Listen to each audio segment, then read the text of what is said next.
We had some pirate radio stations that we broadcast mostly from Gymnasium's house, mostly from Gymnasium's bedroom. And transmitters without the benefit of an FCC license. And hence, we had FCC agents calling our friends and looking for us. This is the Federal Communications Commission. We've been listening to the nonsense you've been doing on the air. We know who you are. We're going to get you. I advise you get off the air. That is the late FCC agent Judah Mansbach, who literally busted us several times. Radio signal Fallon. Do you know what that means, sir? You bet I know what it means. It's Hank. Call the FCC. Get every direction finder car they've got. Ask them to clear the air. And that, of course, is FCC agent Hank or whoever, somebody named Hank. Yeah, is I'd always crack me up when I'm watching that movie. And I used the name Hank on the air. That's my air name. And then there he was in white heat, Jimmy Cagney. And I forget the actor's name. One of my favorite actors. He was playing Hank, and he was hiding in the you know, he hid the radio and everything like that. Was he hiding in the oil tank? Yeah. Yeah, he was hiding in the bottom, the belly of an oil tanker, a hollowed out oil tanker. Yeah. But so we had the FCC coming after us, just like they came after Hank and all this and that. And here we are now, in our doddering years, our doddering old age. Just sitting around, declining years, talking about our adventures, because it was a lot of adventures. It was a lot of fun. One thing, it was a lot of fun, Gymnasium. I hope you had as much. Hope you had half as much fun as I did, because I had a lot of fun. I had twice as much fun as you did. Oh, you had even more fun than me. Now I'm jealous. I don't know. Now you made me jealous. Now we're getting into math. But here we are. It was a lot of fun. It was a lot of fun. It was a lot of fun because a lot of challenges and challenges. Like 99% of them were met. It was like, it was like Apollo 13. He says, well, how do we get them down? Every show, every time there was an Apollo 13 event, and it says, we got to do this, and that. How are we going to do it? And we managed to do it every time. It was a challenge. That was the challenge, right? Mm-hmm. It really was. And different, well, started off with, first of all, we start off with, in order to get on the air, we needed a transmitter. That was a challenge. That took years. One of the biggest challenges. I mean, you could be the biggest magician, right? Who's the guy that made the Statue of Liberty disappear? Houdini? Yeah. Remember Houdini? He made the Statue of Liberty disappear. Was it Kreskin? I don't remember. Even Houdini couldn't pull a transmitter out of his rear end. And this guy could pull a lot of things in his rear end, but that's his own personal business. That's a different show. And out of his rear end, even Harry Houdini himself, Harold, could not pull a transmitter out of his rear end just like that. So neither could we. They should check his coffin. So that was our first challenge, right? That was our first challenge. It took years. I think we started the very genesis of wanting a transmitter, I would think, was about 1973, would you say? No, before. Well, actually, physically trying to find. Yes, I would say around that time. Or was it a little earlier? Before I moved out? Was it before I moved? It had to be before. Because when I moved out of the projects, you were already transmitting Penny Lane to my bedroom, you see? Yes. So there we go. Okay, so that's at least 1972. So let's say late 71. All right? As early as late 1971, when we were little kids. I mean, come on, we were 10 and 13, 12, 13 years old. And we wanted a transmitter. And we didn't get one operating until 75. Hey, yeah. That's four long years. I didn't even own my first stereo reel-to-reel machine in 1971. I got that in March of 1972. And here we want to be able to broadcast. Yeah. We want to be on the air someplace. We don't even have a turntable or a phonograph or a reel-to-reel machine. I had a phonograph. Yeah, but not a real one. But no, not a real one. But the key is that 4 years in the lifetime of a early teenage kid. That's a long time. Yeah. That's a long time. So that was the first challenge. Okay, so we successfully met that challenge and possibly even exceeded it because we got more than one transmitter in the long run. So then let's see, what's another challenge? Well, another challenge was getting the audio into the transmitter, being able to get audio in. We didn't have a mixer and all that jazz, right? No, we had to come up with a way. So you did. He came up with a way. This guy right here, he came up with a way. He got the audio in. And then but then, okay, so now you have a transmitter, you have a radio station, you have audio, you have everything. Aren't there other challenges? Oh, yeah. Like one challenge is having a decent antenna and installed the right way. An antenna that matches the transmitter, an antenna that will, propagate the signal, broadcast the signal to as far and as possible, as strong as it's possible. Right. On that one, I think we got lucky on that one. Yes, it was on-the-job training, really. I mean, I was learning. We were both learning as we were doing it. We got lucky with the location. Yeah, the location just happened to be perfect. Now, when your parents moved into Building 2, 30 Avenue V, the Marlboro projects near Coney Island, Brooklyn, they happened to get the 8th floor, and they happened to get apartment D. Now, it could have worked with apartment C, D, and possibly even E. I think we might have made it. Maybe. Yeah, I think we would have. That would have been D out of the 3 possibles, D was the best one. And if it was a different floor, we could have got away with the 9th or 7th floor. But much beyond that, even if it was in the D line, no. Right. Because we'd have been too high up, and the antenna would be like this, and it would be very difficult to install that properly. Or if we were too low on, like say, the 5th floor. Even if if it was an apartment D on the 5th floor, no, couldn't be done. Which is just amazing because the tree would be in the way. There would be tree in the way. And a lamppost. I want to say that the 16-story building, right? 16-story building with elevator shaft and staircase in the center. Mm-hmm. And I think it's 4 apartments on this wing and 4 apartments on that wing. And Gymnasium's parents accidentally, and by the way, 15 years before when did they move in there? When they first opened up, I imagine. Yes. Right? They moved there in, I think, 58. 58. So in 1958, nobody's thinking about transmitting and antennas or anything like that. No. And your parents just accidentally, by happenstance, chose the apartment that was horizontally, perfectly aligned with the other building to put in a long wire antenna. Yeah, the building across the way. Horizontally, but not only that, it's 7 vertically. stories. 7 stories. The roof is parallel to the 8th floor. So our building is 16 stories, and we are vertically in the center, the 8th story, facing that beautiful roof, which allowed us to put a dead horizontal antenna. And, of course, the fact that all the buildings were steel. Oh, that is only helping the signal get out, especially at night. Yes. It was described by the late Randall Ripley. Our old friend Randall Ripley. He described the perfect scenario. Says, do you realize that this is like a gigantic dish? It's like a parabolic dish. And the element is in the middle. It's a metal dish, grounded. It's all ground, and in the middle is the active element. Here's another thing. We were facing, I think you're facing northwest, northeast. More east. Not due east, but more east. Still looking out that window? Yeah. If I look straight out the window, I would see planes taking off at Kennedy Airport. Oh, yeah, right. Going this way, Northeast. That's facing northeast. Okay, so say it's east-northeast, because the sun would always rise. I wouldn't even think it's east-northeast. I think it's northeast. Well, the sun in the winter would rise a little bit to the left, and then... Okay, between east-northeast and northeast. There's one little notch in there. Yeah, it's east-northeast, but it's... Basically aiming up the coast of the United States. Yeah.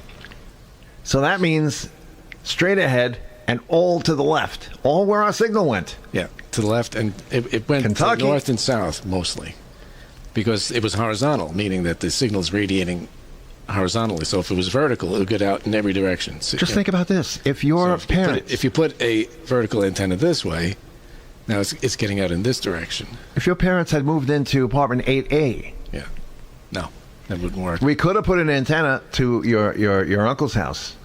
Right? That building right away across the way, wasn't that your aunt and uncle that lived there? Yeah. You could have put an antenna there, but who knows how it would have gotten out? It would be aiming west. Much further away. That antenna would be like maybe 3 times longer. Yeah. No, it'd be longer, but even the direction. Yeah. That antenna would be aiming due west. Yeah. It would have screwed everything up. So I think it was kismet. It was fate. It was actual fate. But there were obstacles. So that obstacle was handed to us. I think the powers that be handed us that obstacle. Just, there was no real obstacle on that one. They said, we're going to give you a pass on that one. Yes. So now, what other obstacles? Well, you have the obstacles of parents that do not want you to break the law in their house and jeopardize yourself by possibly going to jail, and also jeopardizing them by getting a $10,000 fine and a year in a prisoner. Your parents don't want a year in a prisoner, and your parents don't want a $10,000 fine. That's an obstacle, Jim. But you defeated that obstacle in the simplest possible way. I overcame that obstacle because I was not doing it from my house. I was doing it from my friend's house. That's pretty good. You, on the other hand, it was a much bigger obstacle because it was your parents. And you just said, well, I'm just going to do it. I'm not going to say anything. The good thing, it was a Sunday when the first time we, put up the antenna, and they brought the transmitter over, and my parents they always go to Grandma's house on Sunday. So they weren't home. They weren't home. So I had the place to myself, and, we had free run of just coming and going and putting up the antenna without any parental interference. So there's another obstacle. Hey, there's another obstacle. No questions. That has come and gone. I just lost the... I was about to ask you, is that me, you, or both of us? I lost it too. All right, so then, I wonder there is something giving me a little trouble. But I see it's going out. Oh, it's going out. It's just us? Yes. All right, so we're good then. We're good then. Any other? Then here comes other obstacles. There are obstacles of, let's say, hum in the audio. You want to have decent audio. Yes. Now, bear in mind the transmitter is right there, and the audio equipment is about 2-3 feet away. So there's going to be interference. Yeah. Tell us about that. It's called RF Tell the early days of interference that happened in the projects, because I know I watched you go through the interference in the private house, in the wooden house. But how bad was it in the projects? Well, because the transmitter's right there, and the signal is feeding back into the audio equipment. And we would on AM, we would get, like, in the audio, we would get boop, boop, boop, boop, boop, boop, boop, boop, boop. That's the sound you would hear in the background. That's feedback. And my stomach is making the same sound. How about that? Really, right now? Yeah, my stomach just went whoa, whoa, whoa, whoa. Anyway, it wasn't, the shielding wasn't that good in the beginning, but apparently the connector that we used going from the transmitter to the window where the wire was out, and it was out. In fact, we made sure that there was about a foot where the cable would go out before the wire would start, so it would be a little further away from the equipment. And don't forget the window. It is glass, but the frame is all metal, so that did help. And we really didn't have that much RF interference in the beginning, because we didn't. Later on, we did. Yes, later on when we moved. No, even when the next station we put on, WFAT went on. Same transmitter, the same equipment. There was a lot of RF interference. What do you think happened? Why would that change? There really wasn't a major change in the room. The only thing difference was audio processing. We were using an audio compressor. Mm-hmm. So now you're bringing up the floor, the sound floor, and it just started feeding back. Well, you got over that. I'll tell you that one. Not only did I get over it, I fixed it to the point where it was silent. Wow. Now, I don't want to get too technical, but when there's a ground loop, it's called a ground loop, when different things are plugged into different outlets, and it's complicated. So one way to get rid of it is with a transformer. I didn't know about that back then. So all I did was I unplugged all of the RCA jacks halfway out. So it wasn't grounded to the TAC mixer that we were using. It was a reel-to-reel machine. When I did that, it all disappeared, because now I eliminated the ground loop. I broke it. I broke the ground loop. And that made it disappear. And I'm very happy. I remember we didn't have much problems in the projects, which is nice. It was always good. Being in that steel frame building really helped a lot. It helped a lot in many, many, many ways. So many ways. You wouldn't believe it. So that's what we did. We did that. We did it. Can I point this out to you, Jim? Point it out. Point that. Stop pointing. Now, when we moved the location to a 3-story building, 2-story building. Well, no, 3-story. First, second, and third. Okay. Yeah. A 3-story building in Bensonhurst. Wooden frame. It was a little different, but I know that it added many, many more problems with the grounding, and then there was this, that, and the other. But I'll get it. It's at my door. By the way, Jim, I want to interject a story. Did you hear the doorbell ring the other day? Yes. And it wouldn't stop? Yes. Ever since we had the new siding put on and they had to reconfigure the doorbell? Oh, that's what it was? Well, all of a sudden... Was it a person doing it? No. The sun was shining. At a certain point, the temperature expanded the doorbell. No the wonder. Actual physical bell. When you guys were out for days, the doorbell would be ding dong to go through the whole thing like 3 times in a row, and I would look outside. And there's nobody there.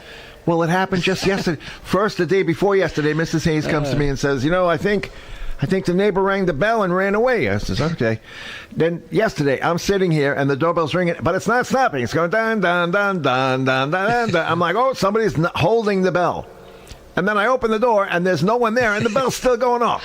Okay, that makes sense. That's what was happening with when. But it happened at about 2:00 in the afternoon when the sun was beating down on the bell, and it expanded. The heat from the sun expanded the bell just enough that it made contact. So I had to. It was so funny. I had to loosen the screws on the doorbell, and I had to bang it a few times. I got to wait for it to get a little warmer. I'm going to go in and lubricate the bell. My bell needs lubrication, Zimnney. You come to my the right doorbell needs. This is the man to talk to about lubrication. You want to talk to Gymnasium? You have a problem with getting audio into a clock radio, or you have a problem getting rid of RF hum, or if you have a problem having anything to do with any type of lubrication, this is the man to talk to. The man, Gymnasium. Yes. All right, my partner. Johnny. Right? Johnny, me boy. Top of the minute. It's almost top of the minute. Nobody knows what that means. I know what it means, but nobody else knows what it means. Every minute has a top. If our friend Mike Flagg is listening, he knows he got a chuckle out of that one. All right, so we're live. We're telling stories. Now, meanwhile, Jim, I'm going through the archives, okay? Now, remember, 50 years ago, ladies and gentlemen, if you've been keeping score, 50 years ago, this would be the first week that we were not able to broadcast anymore because the FCC, this guy right here, Judah Mansbach, and his pals at the FCC successfully shut down WCPR 1620 AM. All that work, all those years, the 4 years we talked about trying to get on the air, the 4 years of getting audio into a transmitter, getting an antenna, setting it up, going on the air, broadcasting, playing music, talking on the microphone. All of that came to a crashing halt 1 week ago, 50 years ago today, when the FCC raided the house, came in, told us, shut that transmitter, and Alexander Zimnney told you, don't make me come back here. All right? No, it's not his exact words, but I'm going to paraphrase, but it's very close to it, exactly what he said. It was... I don't ever want to come back here again. Or we don't ever want to come back here again. Something to that effect. Right. So here we are a week later. What are pirates to do? What are a couple of young mid-teens? You're in your mid to late teen years. And this has been your life. It's been our life for 5 years. And now all of a sudden, we can't do it. You're not allowed. It lasted 7 weeks. The big build-up. We got more than we bargained for, but it was bigger than we ever imagined, and it lasts 7 weeks. Now, the funny thing is, we still have all the equipment. We have the tape decks. We have the phonograph records. We have the telephone lines coming in. Into the tape decks if we want. We could record phone calls. We could record the radio. We could record our microphones.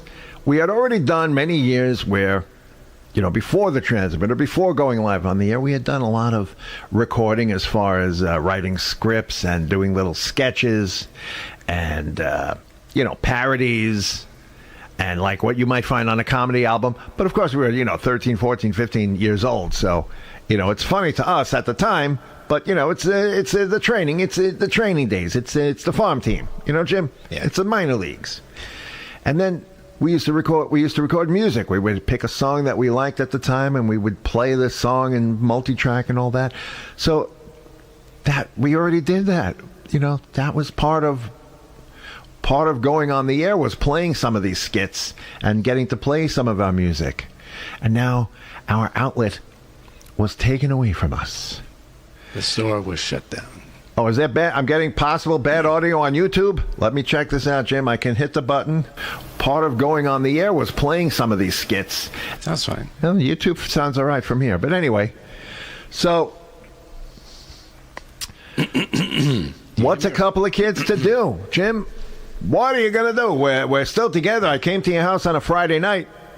Before then, we were going on the air 11:30. Now we're sitting there looking at each other. 11:30, 12 midnight. Depressed. Yeah. Sad. We still went, we would, on Friday night was a tradition. Me and Hank would go to King's Plaza. We'd take the B3 bus on Avenue, and we'd go all the way to King's Plaza.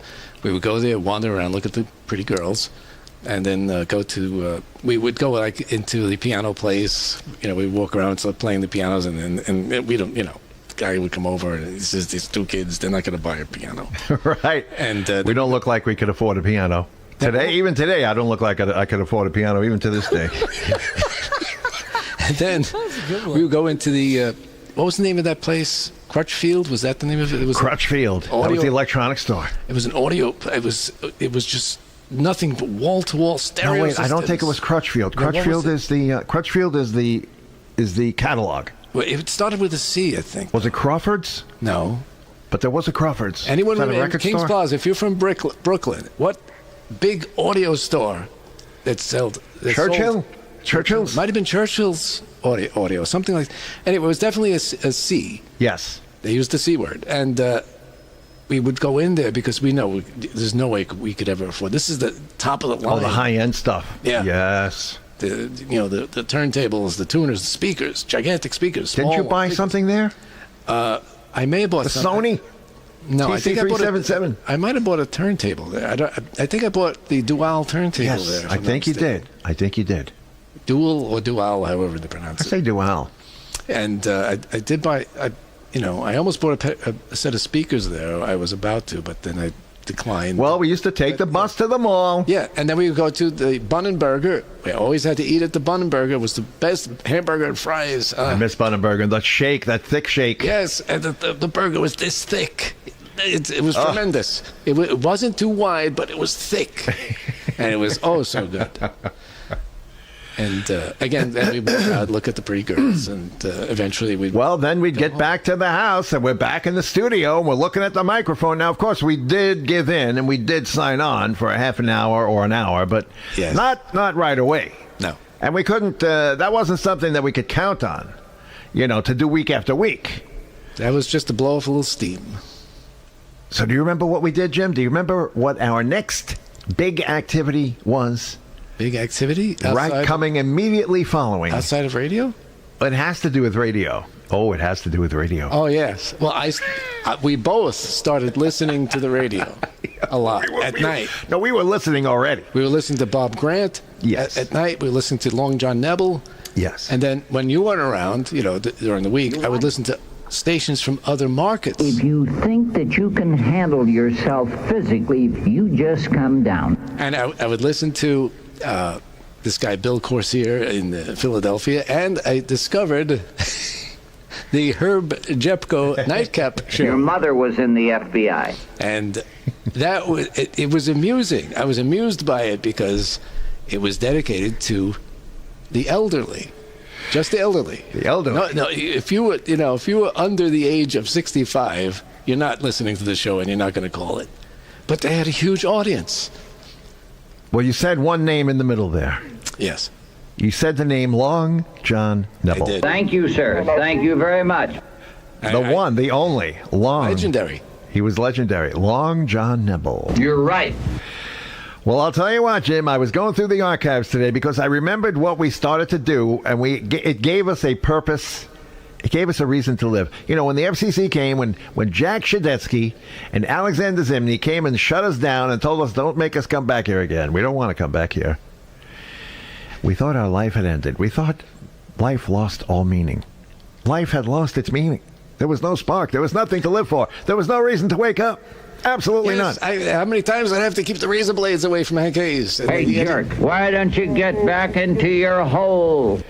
And then all of a sudden, the two of us, because independently, on the nights when we weren't hanging out, you were in your bedroom and I was in my bedroom late at night. And I'd be listening to the Long John Nebel, Candy Jones show on WMCA in New York City. Alex Bennett. Yeah, you did. You were an FM guy. I had I did too. I had my grandmother's 1942 Zenith AM phonograph radio. It didn't have FM. So I was amplitude modulation, and the best thing on the air was Long John. First of all, Long John Nebel did very interesting shows. He was talking about aliens visiting. He was talking about ghosts and apparitions. He was talking about different dimensions. Hypnotism. Oh, yeah, hypnotism and biorhythms. And he had these guests on. These guests, the reason he had a guest on is because one guest said that he had witnessed a person walking out a 10th-story window. I remember that story. You know, from being whatever, I don't know, having some kind of an oral power, an aura that kept him floating, anti-gravity. And Nebel's treated it completely straight. You know, he let the guy tell his story, and he let the phone calls come in. The phone calls would come in and ask this guy about stepping out the 10th-story window, and, you know, it was really great. And you could tell Nebel had a good sense. As old as he was older. Yeah. You know, everybody's old when you're 12, when you're 13. Everybody's old. But he had a great sense of humor. You could tell he had a good sense of humor. We're talking about you, Long John Nebel. We are keeping the memory of Long John Nebel alive right here on the Pirate Radio, guys. Good night. That's right. Don't say good night, John. It's just starting. What's happened, Yellow? We're only 30 minutes in. We didn't even get to you yet, John. We're just introducing you. You know, fella, you are a man who has a BS degree. Well, guess what? One night I'm laying in bed listening to Long John Nebel, tossing and turning, and somebody calls up and says something that just gets him mad. And all of a sudden, what does John... He starts yelling at this guy, and he's calling him a son of a bitch and a yellow bastard. Yeah.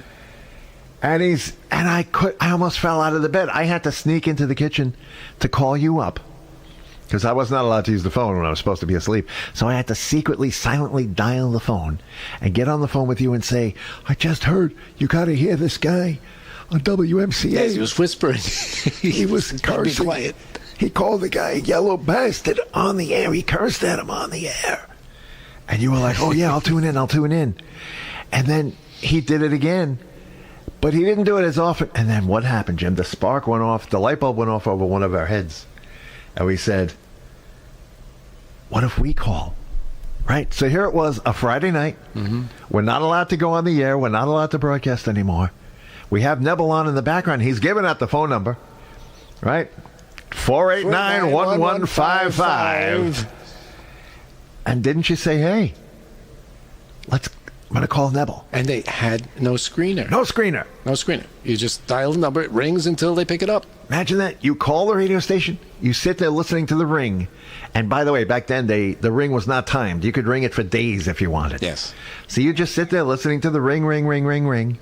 And then all of a sudden, hello, you're live on WMCA. What did you... Supposing you don't preface your remark, but just get right into the gut of it. Hello, John. What's that? Hello, John. You're doing a fine show tonight. He just doesn't recognize, but it's too late, friend, so just keep smoking. John, I just want to say I'm enjoying the show tonight. It's so good. I see. You yellow son of a bitch. All right. Well, guess what? I have gone into the archives. Oh, no. Thankfully, Gymnasium, you did have a lot of tape. And you started rolling tape on these things, especially when we did it together. Yeah. So here we were. We decided to call Nebel. And every Friday we started to call Nebel. I think I have found the first time, the very first Nebel call. Now, keep in that mind, we made. It's the first one that we made. Taken off the air. What? Keep in mind, this is because the FCC took us off the air. The only reason. Well, I suppose that's supposed to be a funny line, isn't it? If the FCC had not taken us off the air, we never would have called Long John Nebel. No. But here it is, Jim. The first call, I think the very first... I think it's me. It might be two of us. I mean, there might be more than one call. But anyway, here it is, calling WMCA. Long John Nebel for the first time. Who knows? I don't know what's going to be. Good morning. You're live on WMCA. Hello? The radio is on. Hello? Yes, turn your radio off, please. That was me. Now you know. So my first call, and I got bleeped. On the air. Good morning, you're live in Second call. WMCA. Hello, could you send the car to 50th Avenue? All right, my second call. You got bleeped? I got bleeped for giving an address. Oh. Good morning. May I help you? That's John. Hello, John. Hello, sir. It's wonderful to be speaking to you. I haven't talked to you in a long time. First time I ever talked to And I him. wanted to ask the doctor a question. Yes, Sure. he's listening to you. Go right ahead. I wanted to know, is it possible to be far-sighted in one eye and nearsighted in Oh, Yes. In the other eye? Hello? Hello? I think he hung up.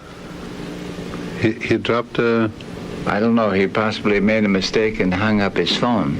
Yeah.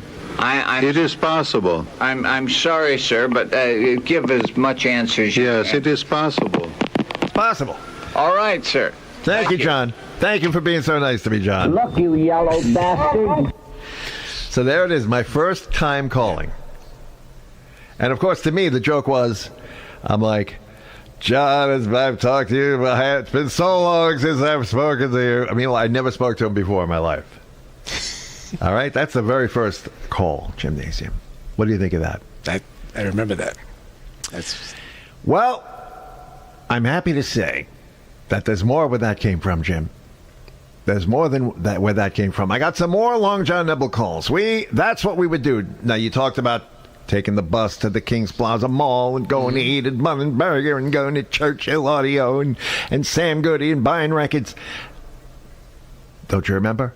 Every single Friday, we would try to get at least 1 or 2 phone calls into Long John. Yep. So that's what we lived for. But before Long John, wasn't it Bob Grant on? You called him a few times, too. We have some Bob Grant. As a matter of fact, I have Bob Grant and Long John together when we called. So let's just peruse a little bit. He may have his show might have been right before Long John. That's so it was. I don't remember. Yeah, because we were listening to Bob Grant a lot too. Not Sure. as much as If no, we were but at home. Long John became the main focus. We focused on getting into Long John. Yeah, because Bob Grant had a call screener. And as you can see, it was just kid stuff. Yeah. But Long kids being John. kids. So let's Churchill Audio it was, Jim. I'm getting it. Okay. Churchill. All right, let's listen to a little bit of Long John. Most of these calls is me and Jim. We'll do it. There's a jingle. New York, New York. Okay, we are back here again on WMCA, right here in New York City, the Long John Nebel, Candy Jones Show. Good morning, you're live on WMCA. I want to talk to Long John Nebel. Yes, this is he. First of all, I want to say you're doing a fine show tonight. Thank you. And I have a suggestion.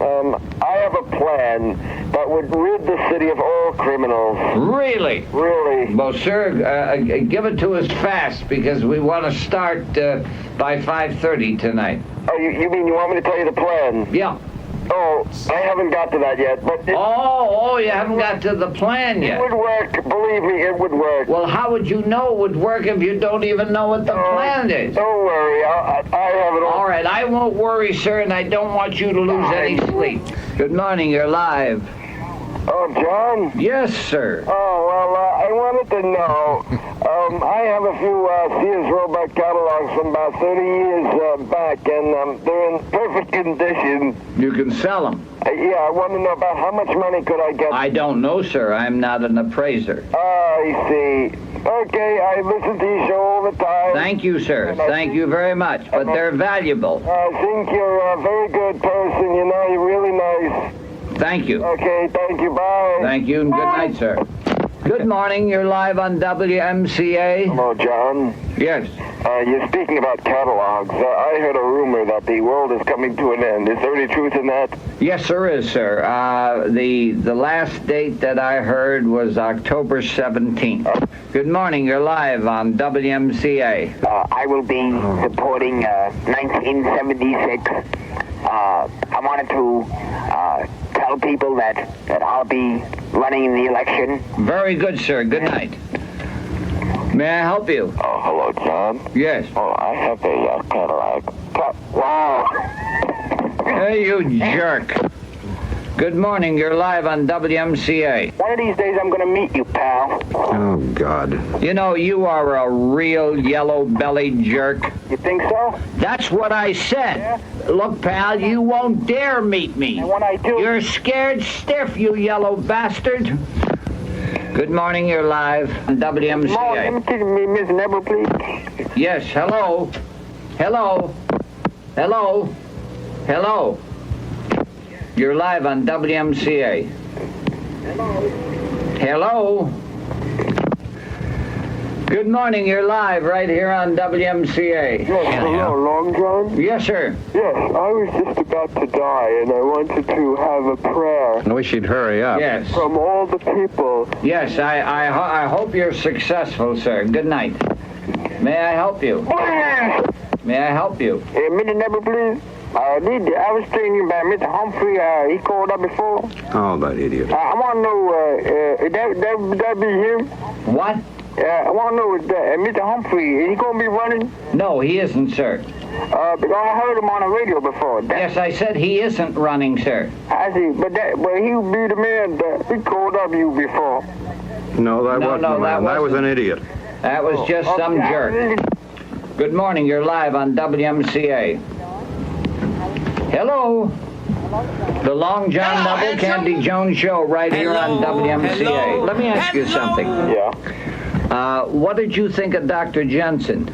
I think if it was the man you portrayed, he's quite an evil character, but I think you're making it up. I don't think he exists. You don't think he exists? Right. You don't exist either, John. Oh, get off the air, you ass. Some of them, those calls weren't us. Yeah, a few of them weren't us. I wasn't Hubert Humphrey. No. But the guy who called up and said, hello, is that be Hubert Humphrey? He going to be running? That was the same guy that did Hubert Humphrey. You realize that? So the people, someone would call in and say, hello, I'm going to be running in 1976. And then half an hour later, hello, you heard? Was that Hubert Humphrey? He going to be running? Funny stuff. All right, that was a lot of fun. That's what we did. Now, that, of course, that was like 5 minutes. But that probably took a month. That was probably the better part of a month or more. Week after week. And thankfully, Gymnasium was recording all of these and amazingly, not putting them together. It was a year in. I think we were a year into making these phone calls that you called me one night and said, I'm going to play something for you. Get ready. And you plugged it right into the telephone, and you got a lot of these, like 20 minutes worth of these calls, and you edited them together with your tape decks. Remember that? Mm-hmm. And listening to them one after the other. Oh, rolling on the floor laughing. Because the concept is it's a talk show taking phone calls, and every call is a prank call. And it's a well-known person, very famous, Long John Nebel, and that's his show. You know, that's part of it. Now, what's funny is when you listen to the Long John Nebel show in real time, you know, this might be one call for the whole show. Sometimes we got in once. Remember that? We got in one time. Oh, we got one. And if you screwed up, like I laughed too much or you hang up and, you know, one time I was actually asleep. I fell asleep. Hopefully we'll get to hear that. I fell asleep with the phone to my ear. And I think it was Candy Jones who says, hello, you're live on WMCA. And I'm trying to talk in my sleep. Remember that one? Yes. I asked her about the archives. Yeah. Hello, the archives. Excuse me. You know? Let's hear a little more. We got a few more of these. I think we're going to hear a follow-up from Hubert Humphrey on this one. Let's see. Good morning. May I help you? You called up before, sir. You can only call once a week. Good morning. You're live on WMCA. Yes, hello, John. This is Dr. Jensen, and I'm proud of what I did. And so is the rest of the world. You know, you're a real jerk. Well, that's why you must be embarrassing to members of your family. Are you in an institution, or are you making this call from home? Maybe you have a weekend off. Good morning. You're live on WMCA. Yes, hello. I have this ailment which I must tell your viewing audience about. We don't have a viewing audience, sir. You better call Tom up. Hearing audience, rather. Which I think that the audience would be very interested in. Well, supposing you don't preface your remark, but just get right into the gut of it. Oh, well, that's a way of putting it, Long John. I got into it. Go ahead, will you talk? What, you're making fun of the way I laugh? No. Sir, all I'm trying to do is to get your story right now. But making fun of the way old people laugh. Hey, jerk. Hey. Why don't you get back into your hole? What? Good morning, you're live on WMCA. Hello, John? Hello? Yes? Jim, that's Jim. Good morning, you're live on WMCA. Hello, Candy. Hello. Hello, I wanted to ask the guest a question. Can a store sell merchandise above list price? I mean, is that lawful? Yes. Well, when you say list price, what do you mean? Oh, no, like the company that makes it, let's say, recommends a price. That's a suggested price. Retail price. Okay, thank you. Goodbye. Goodbye. Bye. Good morning. You're live on WMCA. Hello, I have a question. Can a food?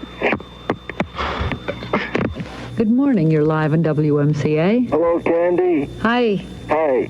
Yeah, I just bought a parrot a few days ago. That's Jim. And I want to know, what do you feed a 200-pound parrot? A 200-pound parrot. Is there such a thing, Virginia? Are you sure? Are you pulling my leg? I think he's something for the birds. That was a good one, Jim. What do you feed a 200-pound parrot? Yeah, what do you? I have no idea. I don't know. I never got the answer to that one. Let's go back to WMCA. Long John, thank you for this. Oh, get off the air, you bum. Look in the mirror tomorrow morning and look at a large-sized jerk. Good morning, how are you? Hello, John? Yes. Yeah, I'm fed up with you. I'm going down to the studio. I'm going to clobber you. That's Jim. You're gonna what? I'm going to clobber you. Sir, you haven't got the guts to come down here, you yellow bastard. You'll be there 5 minutes, and I'll be there. I'll be there waiting. Oh, you yellow bastard, you wouldn't have the guts, for God's sakes, to come within 20 blocks of here. Want to make a bet? Sir, I don't bet with a loser. Good night. Good morning. You're live on WMCA. Hello, John? Yes, sir. Yeah, I want to say you're doing a great show tonight. Thank you. Yes, and I want to ask your guest a question. Yes, and Mr. Hofer is listening. Yes, he said something about Swiss banks before. Yes, he did. He said, You silly thing, you. wow, that's good, huh? Oh, why don't you go away? Let me just ask you a question. How long have you been in therapy? Not too long. Not any longer than you. Oh, it must have been, sir, because I'm much more saner than you. No, you're not. Good night. Good morning. Please, you're scaring me. What? You're scaring me. Please don't say that. Hey, jerk, get off the Don't phone. say that. Get off the phone, you jerk. Good morning. You're live on WMCA. There's another one. Are you gone? Yes, you've gone. Must have been one of the cowards. Good morning. You're live on WMCA. Hello, is this, Candy Jones? Uh-huh. Good night. Good morning. Oh, I want to speak to Long John Nebel. John is out of the studio at the moment. This is Candy. May I help you? Is there any way he could come in? Or is that out? Well, I wonder if you could ask me the question. Okay. Most dog owners have to walk their dogs, right? This is a good one, Jim. And they could pick up fleas and ticks. And so I bought one of those flea tick collars. And I found it to be pretty effective. But my dog has bats. I was wondering if there's anything I can do. Bats? I don't mean baseball bats. Bats? Yes. Make that like the car that fly around and sleep upside down, that kind of bats? Yeah, not the baseball bat. Uh-huh. Well, where does he have the What bats? size dog do you have that he can carry bats? What? I think this man means that he has the bats in his belfry, not his dog. That's a classic, Jim. That is a classic. My dog has bats. You did a good job on that one, Jim. I never. Where are you? I'm here. Never got the answer to that one either. We still don't know what do you do if your dog has bats. But I like the fact that Candy Jones is laughing through the whole thing. And then when the pet expert, apparently he's a pet expert, when he says, what kind of size dog do you have that he can conceal bats? And they stay quiet. Candy's smart. She stays quiet to see what your answer's going to be. Did you notice you start laughing? You had to suppress a laugh? Yes. Let's hear that again. I love hearing that. When he asks you, what size dog do you have? And he could conceal bats. I think this man... Wait, I got to back up a little bit. What size dog do you have? Well, where does he have the What bat? size dog do you have that he can conceal? He can carry bats. What? I think this man means that he has the bats in his belfry, not his dog. And that's classic when you try not to laugh. You try to hold it in, and then the best you can do is say, what? Try to get them to repeat themselves, Buy a little time. That what you were trying to buy some time, Jim? Yes, that's called buying time. He was buying time, John. I couldn't do it. I couldn't stop laughing. That was Candy Jones. Long John, that was your wife. Just goes to show you. This is the Long John Nebel Candy Jones Show right here on WMCA in New York City. Good morning. You're live on WMCA. Hello, John? Yes, sir. Yeah, my mother was in the FBI at one time. Your what? My mother. Your mother was in the FBI. Not as an agent. What? Not as an agent. Oh. Okay. Good morning. You're live on WMCA. Hello, John? Go ahead, sir. I want to talk about bees. What? I want to talk about bees. Oh, get off the air, you bum. We've had a run of people who seem to have all taken the same kind of medicine. Yeah, one right after another. Good morning. You're live on WMCA. Am I live on WMCA? You're 100% right. Thank you. Good morning. You're live on WMCA. I don't understand. What do you mean? I don't know. What are you talking about? You're confusing me. Well, you sound terribly confused to start out with. All right. Good morning. You're live on WMCA. That's a constant caller. Hello, Candy. Good morning. Yes, I have a bit of information I think, would be interesting. Did you know that the owner of Eveready Battery Corporation has a swimming pool shaped like a flashlight? No, I didn't. Oh! Well, that lit everything up. Good morning. You're live on WMCA. Hello, Candy. Good morning. Yes, did you know that Ringo Starr has a house shaped like a drumstick? No. It's true. I read it in the newspaper. Why don't you see your doctor? Good morning. You're live on WMCA. Yes, hello. Candy, about a year and a half ago, my pet dog had puppies, and one of the puppies, when I take it on walks, we pass by this house, and when it gets to this house, it wants to go inside. And one time I let it go inside, and the owner of the house came out, and the dog acted as if, she knew her. She knew the person who was in the house, and the woman said that her dog had died about a year and a half ago. I was wondering, is it possible for dogs, or animals to be reincarnated? What I have studied in the field, the various areas, does not indicate the reincarnation of one dog into another dog. One dog into another dog. That's true. I see. Yeah. Well, there is a genetic thing in the animals that dogs particularly that they do come back You have a fascinating story there, and as you can see, it arouses all kinds of comments. Thanks very much for letting us hear it. Okay, thank you very much. Oh, one more thing. Will. Yes? You're all washed up, Good morning. You're live on WMCA. Hello, Candy. First of all, I just want to say you're doing a great show tonight. Did you notice that we always start the call by complimenting such a great show, especially every time I call. Hello, John, you're doing a fine show tonight. Doing a great show tonight, Candy. By the way, what we did was, I don't know if we were the originators, but what we were doing was called a shaggy dog. Yeah. Remember that? Yeah. They call that a shaggy dog. I think Howard Hoffman told us about that. Yeah.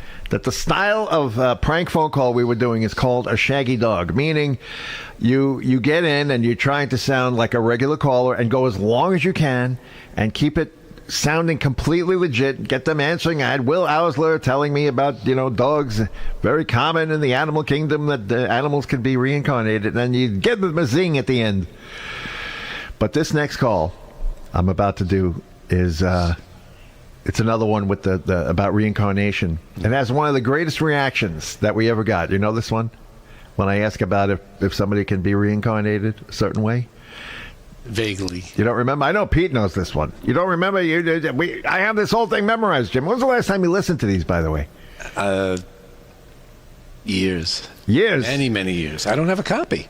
You do not have a copy of the CD I made? I made the expanded version. I extended the CD. Where's the CD? Where's CD? It's probably in the basement. Well, when I call Pete and I leave him, or Pete leaves me voicemail, or vice versa, all we do is we do Nebel calls. Mm-hmm. When I leave Pete a voicemail, I don't leave him a message. I'll say, yeah, how is it that you permit these obscene phone callers all the time? These guys with all their threats. Well, when we listen to this, I listen to this sometimes with Mrs. Hayes when we're on a road trip in the car, and we die laughing. All right.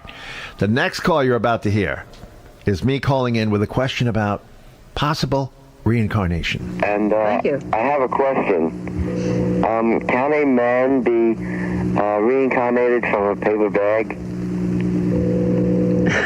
I beg your pardon. From when he was from whom? A paper bag. Oh. I have evidence that it happened. Thank you very much. Come on, Jim. Not funny? I have evidence. I tell them. They didn't even let you present your evidence. But isn't that is one of the greatest reactions? Yeah. I got to hear that again. I got to hear the guy say, "But he was a what? From whom?" And then Candy laughs. And right away I go, I have evidence. Can a man be reincarnated from a paper bag? I beg your pardon. From when he was from whom? A paper bag. Oh. I have evidence that it happened. Thank you very much for calling. 489-1155. It's moonlight tonight. I have evidence, Jim. Don't you have evidence? That's my evidence right here. Here he is. Here's the evidence, Candy. Candy Jones up in heaven. There's a man right here. Here's the evidence, all the evidence you need that a man can be reincarnated from a paper bag. That's right. Although now he's a plastic bag. He's the king of the plastic bags. He's got a trunk full of plastic bags. Is that where you keep your stash? I got to buy more, actually. I'm almost out. I'm using bags that I had left over from Pennsylvania, because there it's not a communist state yet. Do you keep them in your trunk of your car? Yeah, I keep them in the trunk, and then I put them in my bag. If I says, I'm going to need a couple of bags because I'm going to go shopping. And I feel bad if there's ever a thief running around this neighborhood and they break into your trunk. They'll have bags. All they're going to get is a box of plastic bags. Yeah. Empty. Yeah, a can of WD-40. And what else? They're going to get my leaf blower. Jim, if you ever run out of bags and you're going to order more, we ought to order custom-made bags. We'll put the Pirate Radio Guy podcast logo on it. Oh, wow. But that's going to be more expensive. I'm trying to keep the cost down. I know, but it's worth it. I'll pay for it. I like having things. I like having magnets and little logos and everything wherever you go. Wherever you go, you got to leave a logo. Speaking of logo, let's get back to some more of these prank phone calls. This is what we did, ladies and gentlemen. This is what pirates do when the FCC takes them off the air. We'll take another call right now. Good morning. You're live on WMCA. Hold on, I have to turn up my radio. Thank you very much, sir. Some people call me Hello. I think he hung up. Good morning. You're live on WMCA. Good morning. You're live on WMCA. 489-1155. Good morning. You're live on WMCA. Yes, John, I was wondering if you ever heard of radio station WVWA? No, I haven't. No? No. Sure? Where is it? I think it's in New York someplace, upstate New York. You mean upstate New York? Yeah. Yeah, no, I don't know it, sir. Nice. Good morning, you're live. Hello, John, I'm tired of you. I'm going down to the studio. I'm going to knock you out. You wouldn't knock anything out, you jerk. I'm going to knock you out. You jerk. You wouldn't knock anything out. Hello. Good morning, you're live on WMCA. Where's Deep Throat Candy? Good morning, you're live on WMCA. 9. Wow. You're live on WMCA. I'm going to knock you around. I'm going to hit you hard. You couldn't hit a flea, you jerk. You jerk. You don't know. You're live on WMCA. I'd like to ask Mr. McShane a question. Go right ahead. Yeah, when the stock market goes above 1,000, do we all go, wow, wee? Do we? All right. There you go, Jim. There you were asking a topical question. Yeah. What was going on at that time with the stock market? It was under 1,000. It was approaching 1,000, eh? Yeah. That was the big talk all month after month.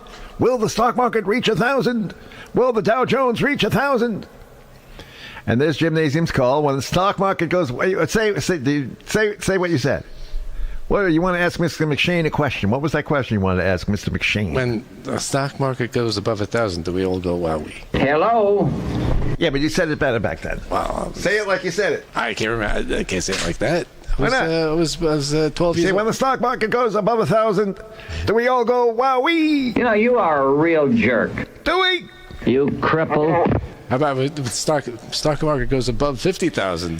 Do we all go wowee? I certainly went wowee. Did it hit 50,000 the other day? Yeah. Did we all go wowee? Yeah, we did. Thank you. Wow, 50,000. There we go. That tells you, that shows you how much time has gone by. We were you little kids bothering Long John Nebel. He's just trying to do a radio show. And he's got these two idiots that because the FCC took us off the air and would not let us broadcast like we wanted to, we took it out on Long John Nebel. I am sorry, John. I do regret bothering you so much, John. Let me just could I talk a moment? Please. Then I'll let you talk. Please talk, John. All right, fine. So we both agree. We agree. But a little more. We're going to have a little more. Gymnasium, you know what I noticed is that, because now when you listen to it as a compilation, it started off innocent fun, right? I have a plan that can rid the city of all criminals. Really? Yeah. And then, I talk about, did you know that Ringo Starr has a house shaped like a drumstick? And can a man be reincarnated from a paper bag? And if the stock market goes above 1,000, do we all go wowee? But then all of a sudden, Jim, something happened. And it took a very dark turn in your mind. It started with you, I have to say. Well, it did because we weren't the only ones that were doing this. I mean, he had tons of prank phone calls, and there was a lot that got more aggressive, and they got the biggest reaction. So that's probably why I went that way. I think so, because yes, originally, like we said, that the attraction was hearing him curse. I mean, this was like, this guy curses on the air when you hear, all these curse words. So the attraction was to get him riled up. That's one thing to be funny. The funny thing is great. But I know you wanted him to get angry. You wanted him to curse at you, which he did. He cursed at you. He cursed at me. But in order to do that, you would be threatening him. Yes, but keep in mind that I enjoyed his show. He would do like an interview for like 2 hours. We'd listen. 3 hours. We would listen to the whole thing before he took phone calls. John, we listened to every minute, and we loved every minute, John. If a man wants to have the services of a prostitute, that's his business, not mine. Certainly, John, certainly. John, we loved you. We loved you. We loved your show. We listened. We loved calling you. But Jim would threaten your life and tell you that he's going to kill you out of love. Get off the air, you bum! It was all out of love, right, Jim? Waiting for you. Yeah, well, here we go. I know you can't. That you can have. Well, I may be a creep in your mind, sir, but if you think that you can handle yourself physically, mentally I know you can't, it's obvious. But physically, if you think you can handle yourself, you just come down. I'll be there in 5 minutes. You come right I'll be down. there waiting for you. Yeah, well, you won't be waiting for me, sir, because I won't be through till 6 in the morning. I'll be there at 6. 6 o'clock, fine. Okay. That's a date. Okay. That's a date. I'll be there. Yeah, so long. Bye. Good morning, you're live on WMCA. Hello, I'm coming down to the studio. I'm going to bang both your heads together. Oh, get off the air, you punk. Good morning, Here's you're Bob live Grant. on WMCA. Good morning, Zionist pigs. You got your yarmulkes? You got your yamuka. I can't even pronounce it. Got your yamuka. What an ignorant person you are, sir. Good morning. May I help you? Yeah, John, I heard in the news a few moments ago that about 90% of the newspapers in the country have endorsed President Ford. I've never heard that. I don't think it's that high, sir. 75%, not 90%. But on the other side of the token, I'm coming down to the studio and hit you both with open fists. How does that... Good morning. You're live on WMCA. Mr. Grant, are you a short man? Get off the phone, will you, for heaven's sake? Shut up. Good morning. You're live on WMCA. Hello, John? Yes. Why don't you crawl back into your home? Good morning. You're live on WMCA. I'm coming down to the studio. Good morning. You're live on WMCA. Coffee will bed. Good morning. You're live on WMCA. Hello. Good morning. You're live on WMCA. Hello, John? Yes, sir. Your show induces vomiting. What's that? Your show induces vomiting. I see. Well, It's a regurgitant. What? I wonder if the you FDA want to has cleared. regurgitate? I wanted to know if there's anything I can do. Well, sir, if you're having trouble, I would take some type of medication if you're regurgitating. Take some kaopectate. It's coming out the wrong end, pal. That was Bob Grant, the legend, Bob Grant. Yeah, he sounded young then. Yeah, young and hot and fast. Yeah. I'm trying to get Pete. Pete, just send. You want to send me something? Send it to my my main email, Gigantor. You know that one, Gigantor. Send it to me. I'll get it and I'll play it. Ah, Jamnasium. Do you remember any of the catchphrases? Is this it? Do you remember doing this at all? Do you remember making prank phone calls? Yeah. I can't believe you don't remember how they went. Well, I haven't heard them in a long time. You're refreshing my memory. Wow. I live with these. This is like a day-to-day thing with me. Jeez. I live with us calling Nebel day-to-day. You know, you're a real jerk. Well, of course, Nebel's Long John is part of my show. Are you really that stupid? Yeah, I'm familiar with all these because I've heard these because they're the drop-ins, you know. But the calls, I haven't heard the calls in years. Well, do you think they're funny? Yeah. Good. I'm glad you still think they're funny. And we had catchphrases. The main catchphrase that we said was, I'm coming down. Yeah. John, I'm coming. Hello, John.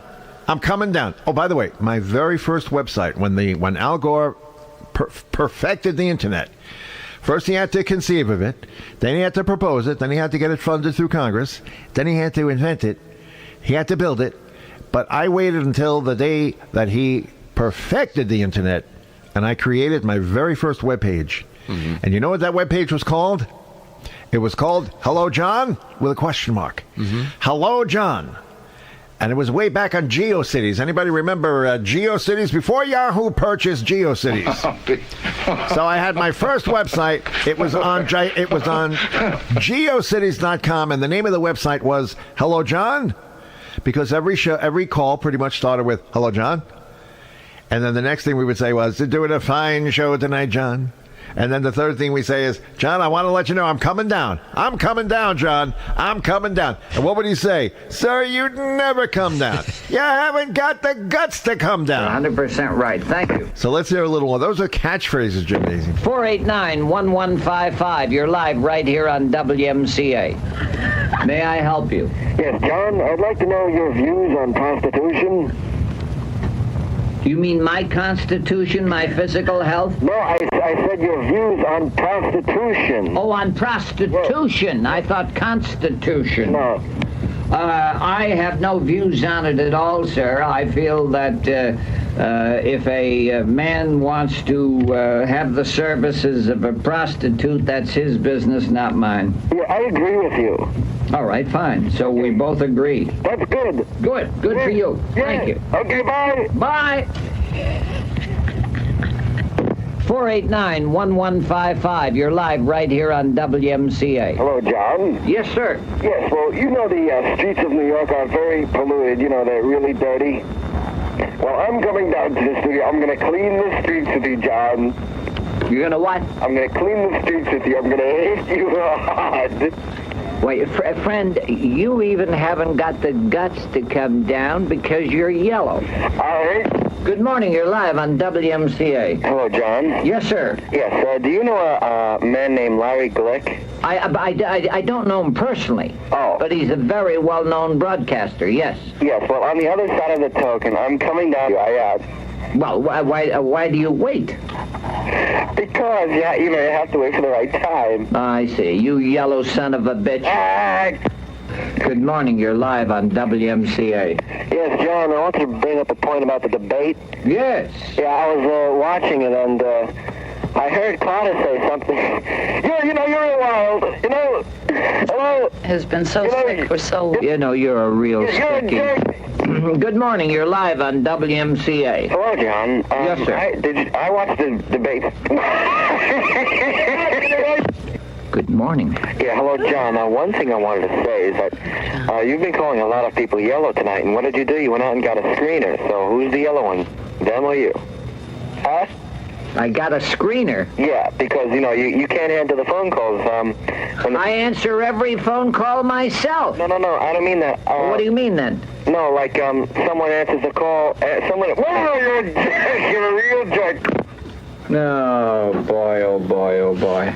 Good morning. You're live on WMCA. Hello, John. You're doing a great show again. Thank you. Yeah, and I'm coming down to the studio. You are? Yes, I'm coming down right now. I'm going to flatten you. I'm going to bend you into a pretzel. Well, but you haven't got the guts to do it, you creep. You silly son of a bitch, you haven't got the guts. Oh, dear. Well, you got the reaction that time, Jim. Yeah.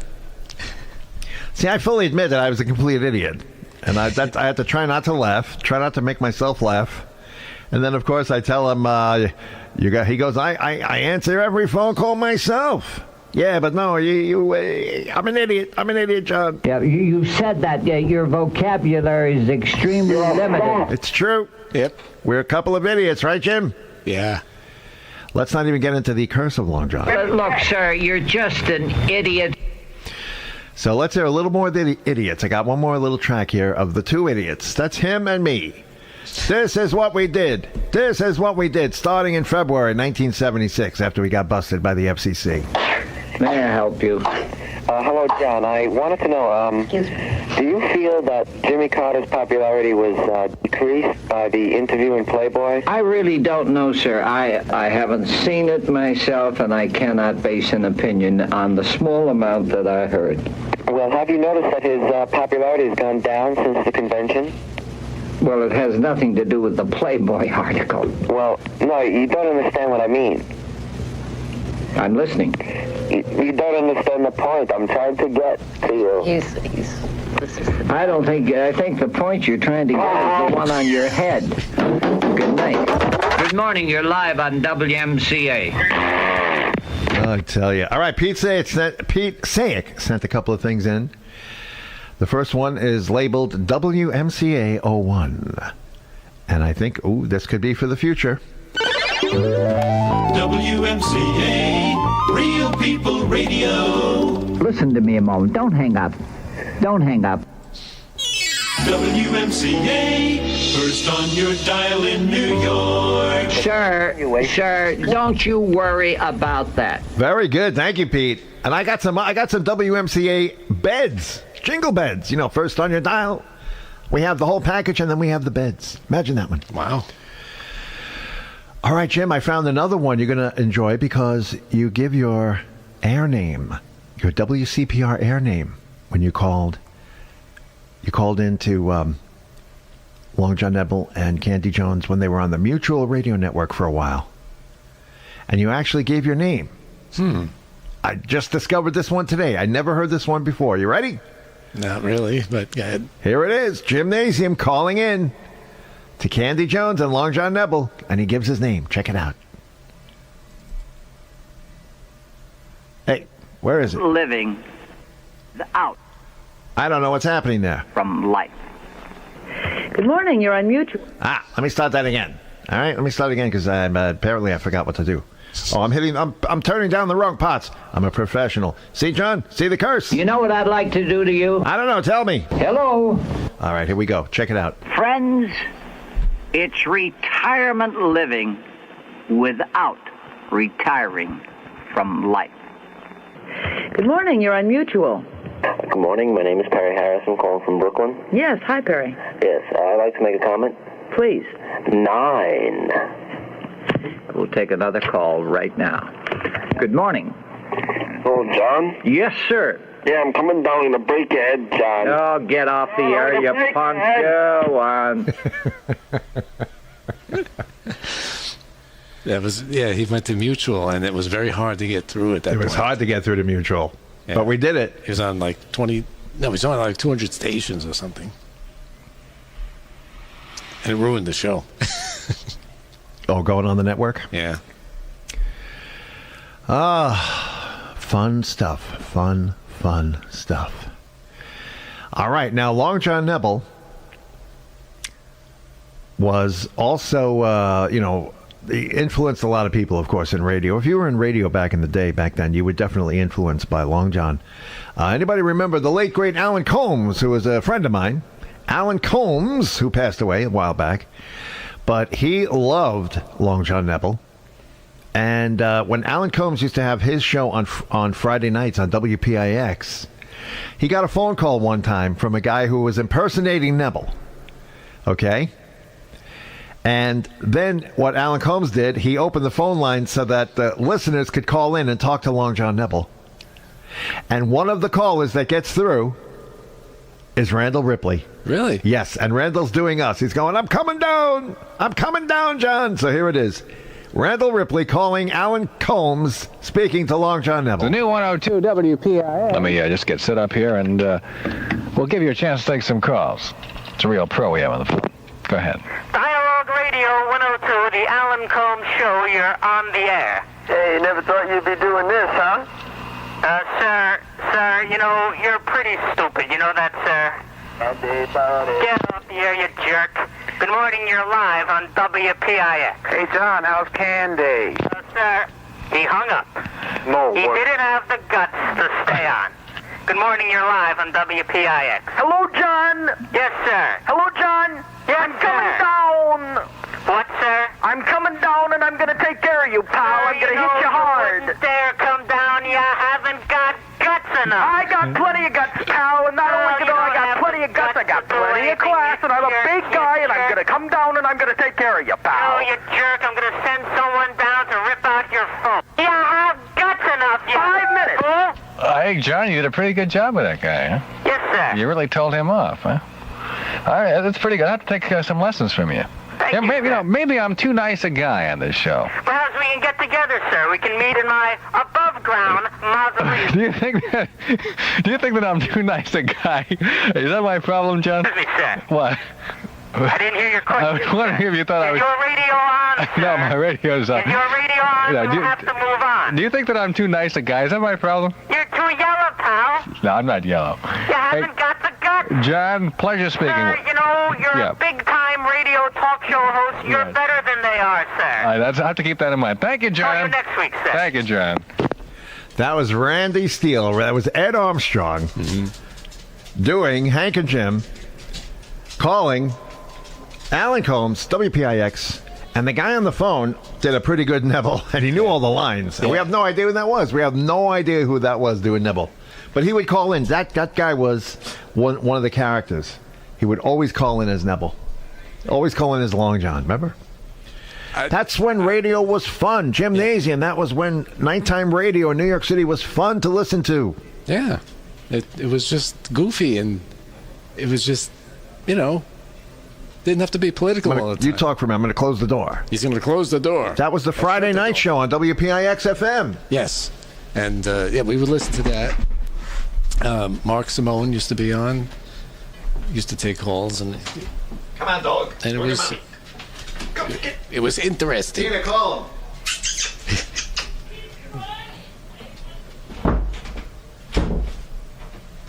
You're up, Jim. Yeah. Oh, you gotta get a lock for that door. He broke back in. Jim, you're on. Oh, I'm on. What am I on? You're on TV. Look at the monitor. Hey, well, hi everybody. And anyway, but there was that period where we were doing that, but then we decided to put on another radio station. He keeps getting. Well, I'm gonna have to live with him. Keep getting in. What can I do? Put something heavy in front of the door. It's okay. He loves me. Yeah. Do you remember when radio was fun, Gymnasium? Do you remember those days when radio was fun? That's one of the things that was fun. And what was killing radio was the net when they went on satellite. When someone in a local market like Long John Nebel, Larry King, he was a. It's all right, Mrs. Hayes. He'll be part of the show. Yes. All Who'd you say? shows. Did you say Larry King? Yeah, he was. He was a local host that went national, and that's when Larry King was local. Yeah. He was local, and radio started to decline. All of these kind of shows now were on a network, and that means that all the stations that they took over when when Larry King was on, he replaced a talk show, a local talk show at a station, a local that served a community, a city, a town. So think about it. If Larry King was on over 200, 300 stations, that's 200, 300 talk shows that disappeared overnight. So more and more of these shows started popping up. And now look at radio. Well, that's why WFAT, which these prank phone calls to Long John that we made, starting in February 76, they only lasted a little less than 2 years. One of the reasons is because about a year into it, Long John went to Mutual. He went to the network, and it was hard to get through. And then, sadly, less than a year after that, Long John passed away. I said, don't be yellow. All right, Jim? And also, he passed away. Larry King moved to CNN, I believe, at that point. Yes. And so they replaced Larry King with Long John. That failed. Well, didn't fail, but basically failed because he passed away. Yes. He was replaced with Herb Jepko. Oh. Nightcap. And that killed his show. Because that went nowhere. Nobody listened to it. He couldn't make it on a national level. He was only on 4 stations. Wow. And he went back to his original station, and he couldn't get sponsors anymore. And he withered away, and that was the end of him. Well, what Gymnasium and I did was we put on our next pirate, the gigantic WFAT, and the reason was we wanted to be the only locally originated AM, late night, open topic, phone in talk show on the radio. No, he isn't, sir. Yes, it was, John. Don't tell him no. You haven't got any goddamn guts at all. You know that? Yes. But the thing was, we were only going to do one show. Remember that? It was going to be a one-time deal. Remember that now. You mentioned Larry King. Guess what? We didn't only stick to pranking Long John. We got the idea, hey, there's other people we can prank. Mm-hmm. There's other radio shows we can prank. And one day, our phone rang, and who's on the other line? Oh, it was Tom Likas? Tom Likas and Howard Hoffman. Yeah. And they said to me, and you, get ready. We're gonna prank Larry King. And when it came to pranks, making prank phone calls, we were the kings at the time. I know we've been dethroned. Mm-hmm. I'm not even worried about being dethroned. We were simply 2 crazy idiots that loved making prank phone calls and made funny ones. So, with Larry King gets pranked by me, Gymnasium, Tom Likas, and Howard Hoffman. Now, this is the first one that I have where it's mostly Tom Likas, but let's hear it. Let's hear it. Onward to Open Phone America, Cedar Rapids, Iowa. Hello. Good morning, Larry. How are you? Fine. You were talking before about Ronald Reagan, and this is going to sound like kind of an off-the-wall question, but he has that full head of hair. Do you think that's really his hair? It is. It is? Mm-hmm. How can you be sure? Because I don't know, but people have said that it is, and who cares? Thank I wonder, you hear that they had this university study recently that said that, people who drink heavily, they tend to keep their hair into old age and whatnot. And I thought an alcoholic like you would understand that. Get drunk, don't get him drunk. You know that? You're a big drunk. Thank you. That was Howard Hoffman and me at the end, calling him a drunk. By the way, that phone call was made while Howard Hoffman was live on the air on WABC. He called me, bridged me with Tom Likas, and then the three of us called Larry King while a record's playing on 77 WABC, where Howard was the DJ at the time. I remember that. Think about that. Now, that's not all we did. Do you remember how Mutual Radio Network fired its commercials? Yes. So when you were doing a show on Mutual, the engineer would go, it'd be time to take a network commercial break, and he would hit a button, and it would have a little sounder. It was like beep beep, and that little sounder triggered all the network stations that were on the air to go to a commercial. All right, automatically. It was an automatic situation. There was not even a human being there. There was a sensor, and it would sense that sound. And when that sound hit, boom, all the commercials would fire across the network. Well, guess what? Howard Hoffman, Tom Likas, and yours truly get back on the phone with Larry King, and they call me up and they says, listen, here's what you're going to do. Just talk to him, and while you're talking, we're going to play the commercial sounder. All right? You ignore it. It says you ignore it. Don't you just play it straight. Stay as long as you can. Do the shaggy dog as long as you possibly can. And pay no attention to the sound. And this is what happens. Thank you. Philadelphia, hello. Hey, good morning, Larry. Morning. Oh, Larry, I'm calling from Philadelphia. You know, we're having a big celebration here. I heard about that. Oh yeah, everybody said that we couldn't do it, but we surprised everybody. Larry Boa called. We spoke to Larry earlier. Oh, I missed him. Yeah, I also wanted to compliment you on your show. It's very informative, and I really enjoy it. Thank you. What does that sound? What sound? I don't know what sound you mean, Larry. You don't hear a sound. I don't hear anything but you. Oh, I'm sorry. That's not a sound. Anyway, Larry, I just want to ask you a question. Why are you such a big jerk? You astound me and how dumb you are. I mean, Larry, come on. You have too much. Your ego is too big, and it's not even worth talking about. You know what I mean? Sure. Breakfast.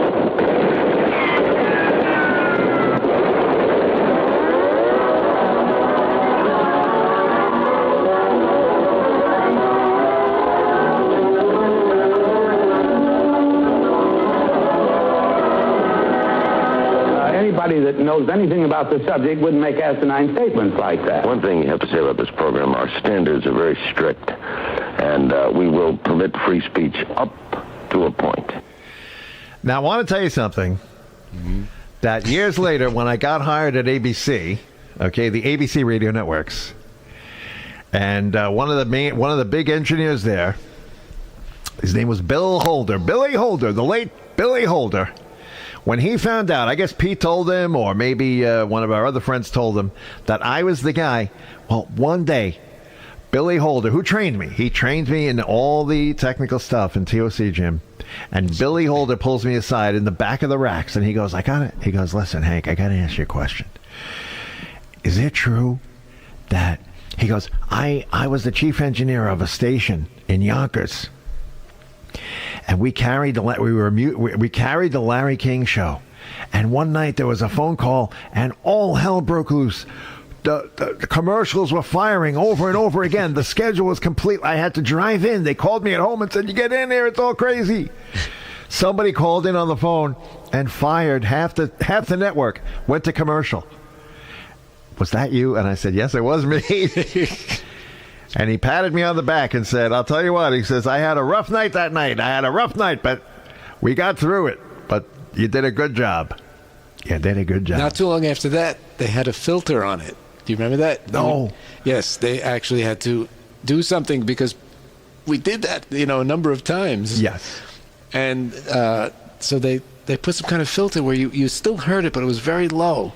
and wasn't meant to be heard on the air, and it was, somehow it was blocking if it was heard on, if someone called in, obviously. We did that. A number of sounder. I'll tell you what, because what we did was, thanks to Howard Hoffman and Tom Likas, we proved, we showed a real vulnerability in the network and in that sounder, in that trigger. So what we did when I got to ABC, what we had gone to was subharmonic tones, gymnasium. Subharmonic. So you had two tones. One was 25 hertz and one was 35 hertz. And that's how they fired commercials. So you wouldn't hear it. But the sensor at the radio station would hear it. Now, of course, it would be hard over the phone. Think about it. They're defeating the system. How are you going to get 25 hertz in on a phone? It's going to be very impossible. So that's what they did. They went to subharmonic tones before the digital kicked in. Amazing, huh? All right, we got some more. We have some more mutual calls. Let's see. I think Gymnasium is involved in this one. Let's find out together. We go to Halifax, Nova Scotia, 10 minutes after the hour. Hello. Morning, Larry. Morning. How you doing? Fine. Say, listen, once again, I must compliment you on a wonderful job you're doing. Thank you. Award that could be given to you, it would have to be the biggest jerk award. Why? You are the biggest jerk there is, Larry. Why? You're a dopey guy. Why are you listening? You're a crumb. Why are you calling? I turned the dial. There's a million stations carrying your lousy program. Well, why don't you just find a music station? I can't find music. All it is, Larry King, all over the dial, up and down the dial. Why don't you leave the country? You're too old. Why don't you go away? How old are you? Oh, they shot him again. Oh, I'm sorry, sir. Some listener, you take that risk when you call in. We do have an expert marksman. He's trained in telephone shots. And sometimes if you get a little too crude and rude to the host, a little rowdy, that's a good term, we're able to gun you down. And, for example, that man was not in Halifax, Nova Scotia. We spotted him on a street in downtown Baltimore. And we do, however, pay all funeral costs, and we notify next of kin. But don't worry. Please don't worry. Lafayette, Louisiana. Hello. Oh, hello, Larry? Yeah. Hi, Larry. How you doing? First thing I want to mention was, originally I come from Brooklyn, I heard you come from there also. Right. I heard a show you did a couple of days ago, and you had your pals come up from there, I talked about old times. And, there it is again. There it is again. Well, Larry. What's that beep beep? What? That beep beep. I don't know what you mean, Larry. Neither do I, sir. You make a good point. It's 12 minutes after the hour on the Larry King Show, and we go to New York City. Hello. Good morning, Larry. Hi. Yeah, I want to talk about the New York Yankees being from New York City. I'm kind of concerned about them getting into the playoffs. I mean, the Yankees beat the Royals 3 times. You have to figure the law of averages. I was wondering if you think that the Royals... Well, the law of averages is fine during a year that all things balance out. But why? Because the Yankees have beat the Royals 3 times. They haven't played each other in a playoff in 2 years. Why does that mean that they should lose to them now? Well, are you sick? Is there something wrong with you? You are a jerk. Why, sir? Larry, look in the mirror tomorrow and look at a lot. Sir, hold on, sir. Jerk. Will you look a little to your left? No. Yeah, look up a little. Guys. Okay, Jim, go. Rearrange.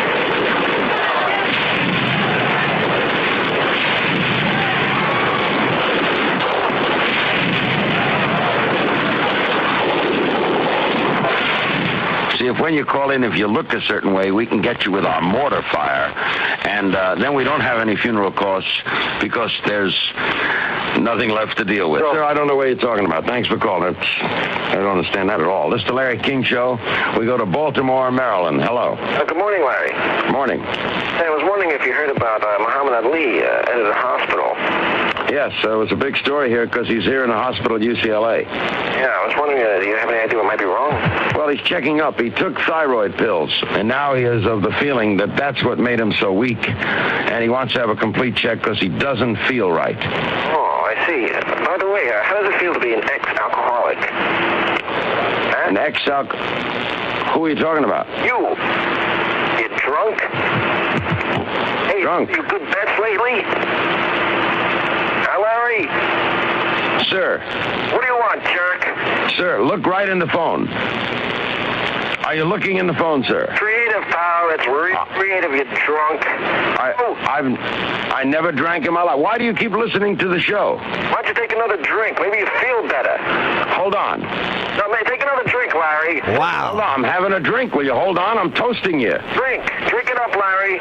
Here's to you, sir. How long does it take you to dry out, huh? Takes me... Huh? What day is today? What day is today? God, you're so smart. I hate to come at you with these quickies. What day is today? What? You're a dopey guy.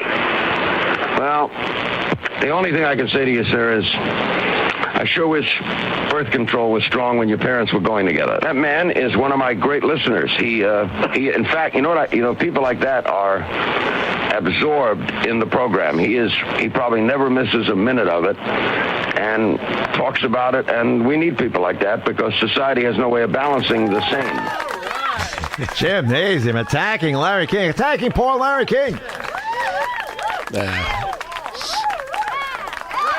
Attacking the man. You attacked it. It's amazing to get through on that show. Yeah. That was not easy. That's a network. That was a network, and that wasn't a 1-hour television spectacular, you know. No, and you heard the beeps again. You heard trying to. I think that first one it didn't work for some reason. That first one it didn't work, but the one where we did it many times it worked. All right, now meanwhile, Larry King and Long John Nebel were not the only people that we pranked. Gymnasium. Suddenly we branched out a little bit, and we started to do other pranks. Now here's an interesting one. Back in the day, when you had to be a pirate and you had to find ways to take phone calls, you got to learn a little bit about different inside phone company things. Well, we were always interested in the phone company because when you would dial the wrong number, right? If you dial a number that wasn't in service, back in the day, you would get a long recording, right? You would get boop, boop, boop. The number you have dialed, blah, blah, blah, is not in service. Please check the number and try again. Now, if you hung up, you hung up. But we says, what happens if you don't hang up? Repeat, the number you have dialed, blah, blah, blah, is not in service, or is not a working number, or is no longer in service. Please hang up, check the number, and dial again. Now, do you remember what would happen if you still didn't hang up, Jim? Yes. If you still didn't hang up, a few moments of silence would go by. And then what would happen, Jim? Tell everybody what would happen. You're sitting there on a wrong number. Yeah, you get like an intercept operator, like not an actual operator, but it goes somewhere, and someone picks it, and it's an operator that picks it up. Right. You would hear click, click, and you hear, operator 742, what number are you dialing? It's a human being. Yeah. And you would say, the first time it happened, we didn't know. Yeah. And I'd say, I'm dialing 646, what was it, 1192. And they would say, 646 1192, and you'd hit, yes, that number's no longer working. Please try again. I said, thank you. I said, wow. If I call a number that's out of service and I sit on the line, I get an operator after a while. Mm-hmm. So, of course, who did we start to prank, Jim? We started to prank the operators. Yeah, because if you prank a regular operator, if you dial 0, they would shut your phone down for. They have your number. Overnight. They have your number. Yeah. Well, I learned that lesson when I was about 8 years old. And your phone would go down for like hours. I pranked the operator at home. Yeah. I dialed 0 and I started doing naughty things to the operator. And when I hung up, guess what happened? The phone rang, and I picked it up. I said, "Hello," and they said, "Oh, yeah. Where's your mommy and daddy? I want to talk to mommy and daddy and let them know what you're doing." I'm like, hang up. But these operators, they had no idea. They couldn't trace your call. They couldn't get your number. And there was nothing they could do. Nothing you could do, nothing they could do. So guess what we did? Remember what we did? Yes. We would get 2 phone lines. Well, first I think I have just a regular prank call. Or maybe a couple of prank calls that we made. Yeah. To operator 241. I can't hear you. What number are you calling? You're too low. I can't hear what you're saying. Hello? Hello? What number are you calling? Well, I don't know. There's too much static. I can't hear what you're saying. Hang up the phone and dial again. What? I don't understand what you're saying. 224, what number you're calling, please? What? I can't hear what you're saying. What's the number you're calling? There's too much static. What telephone number are you dialing?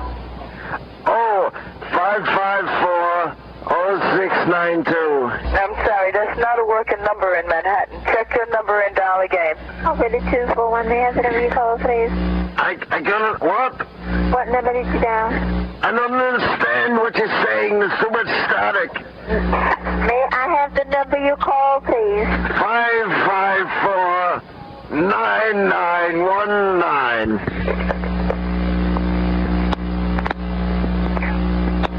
554-9919? No, 1919.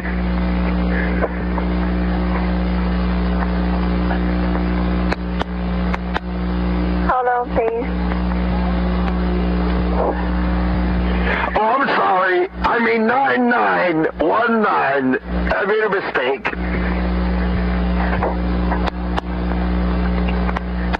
554-9919? No, 1999.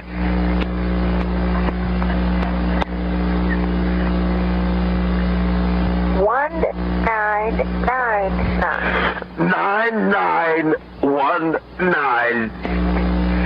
Sir, you keep changing it now. Keyed it in 554-9919, right? You changed it to 1999. Now, what number are you calling?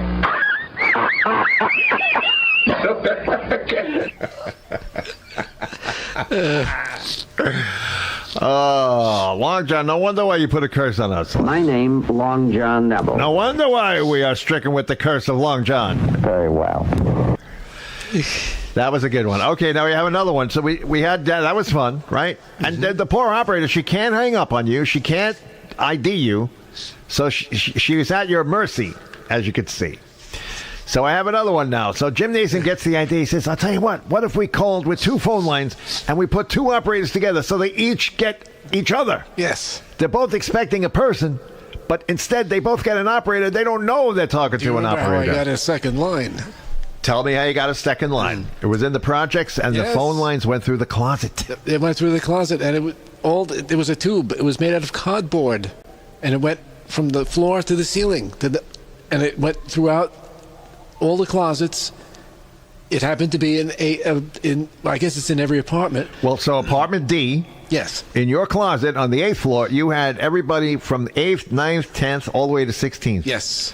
All of their phone lines went through Gymnasium's closet. You know, that is a recipe for disaster, ladies and gentlemen. A recipe for disaster. I stuck a sewing needle with a wire attached to it, which was connected to a phone. 2 wires, and I kept poking. I said, I would get shocks, too. I said, all of a sudden, I poke, and I got a dial tone. It's not my dial tone. So I said, I kept the needle in, stuck in there, and made a connection going to my bedroom, and connected a second phone. And, of course, this meant that Gymnasium had just discovered the ability to wiretap all of the apartments above his in the building. Yes, and it says, wow, that's exactly you were wiretapping, Jim. That's what it is. That's illegal. So in the middle of the night, most of those limitations have passed, right? Yes. Okay, good. Most of those people had jobs, unlike us, and they would be asleep in the middle of the night, and that's why we would use their phones. Yeah, we would borrow their phone line. Borrow a phone line.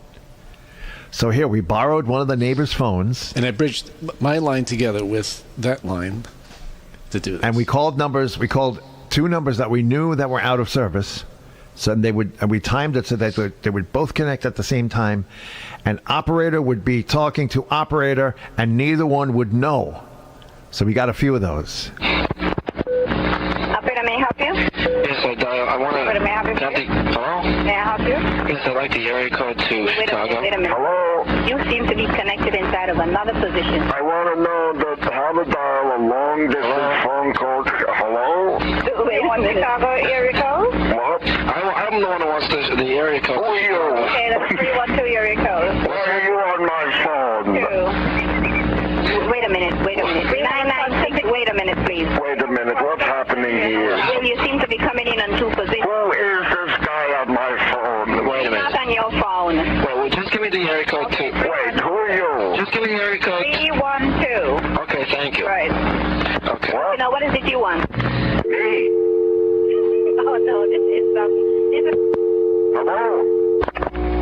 Operator. Let me call this. I beg your pardon? What is the number you're calling? What number am I calling? Yes, I can't hear you, ma'am. I'm not calling anything.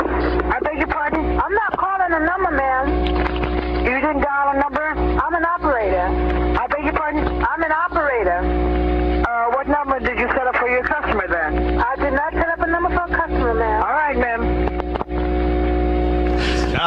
Nice job. First of all, Jim, what did you want? The area code to Hawaii? I think she said 312. That might have been Detroit or Chicago. Oh. Detroit, I think. Detroit wasn't 313, I think. And then it was Chicago, 312. Can I have the area code? What are you doing on my phone? Well, first I said, yes, hello. I'd like to know how to make a long-distance call. We only did that twice. We should have done that more. That was fun.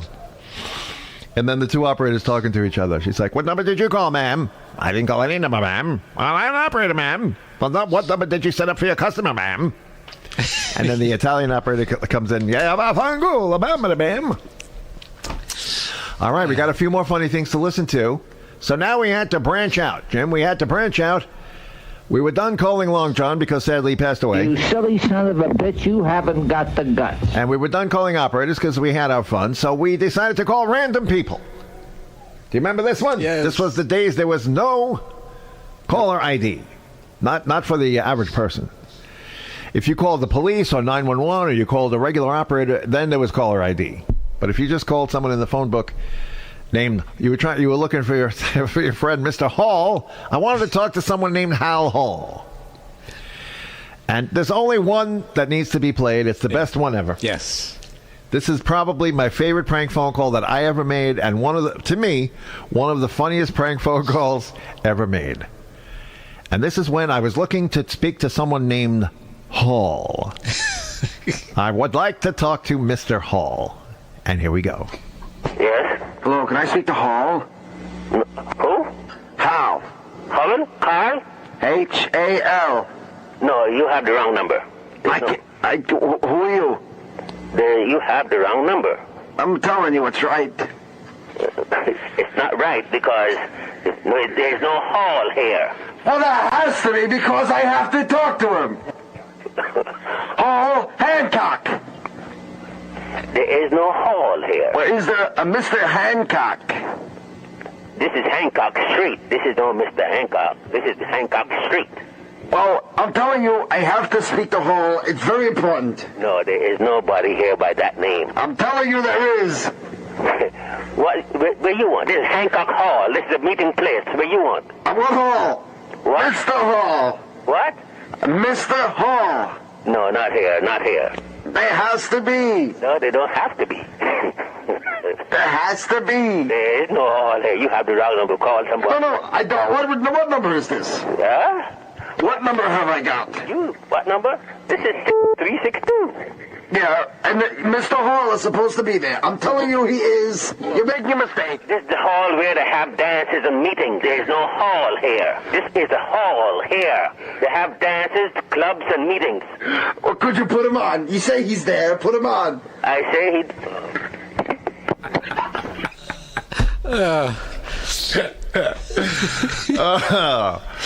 This is a hall here. They have dances. No hall here. Well, you say he's there. Would you put him on?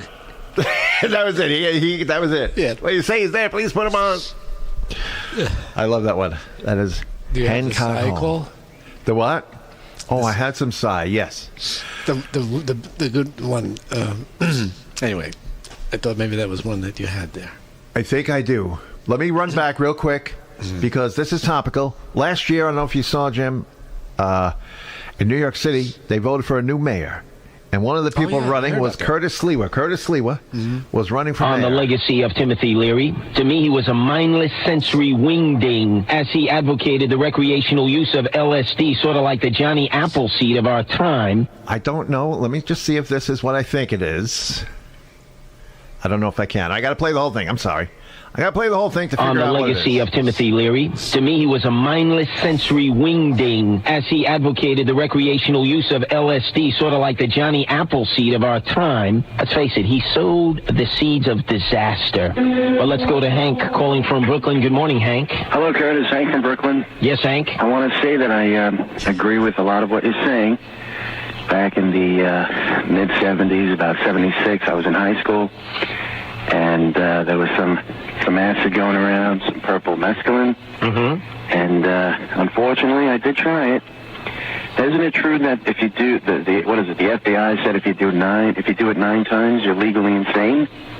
I have no idea about that, but you ought to be able to tell me how many times did you end up doing it? I did it 16 times. 16? Now, can you tell me what, if any, side effects it may have caused since? Incredible side effects. To this day, see, most of the time I did it back then was late at night, laying in bed listening to late-night talk radio. You kidding? No kidding. Now, wait a second. Who are you listening back then to? Candy Jones and Long John Nebel? Exactly. I have to tell you, to this day, occasionally I get flashbacks. I get, like, Long John Nebel flashbacks. It's unbelievable. Do you think I'm worried? Incredible, Curtis. Well, sir, if you're having trouble, I would take some type of medication if you're regurgitating. I think it's happening now. I think so. That's Long John Nebel. It's unbelievable. Oh, get off the phone, you jerk. Now, wait a second. I remember packing out shelves at an A&P right there on Foster Avenue across from the 69th Precinct when Long John Nebel and Candy Jones ruled the airwaves at night. Do you think a future generation from now in the 21st century, while eating mushrooms as part of some so-called holistic diet, will suddenly have flashbacks to Curtis Sliwa in the overnight? Well, let's ask John. What do you think, John?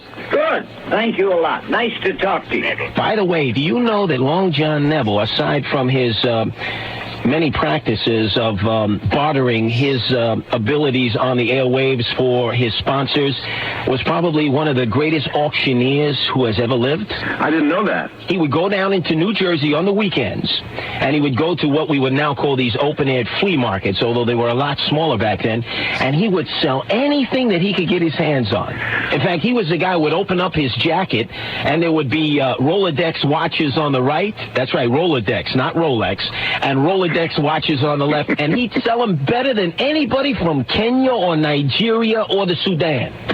And I know that physically you can do me no harm. Mentally, you're ill-equipped to even continue to live.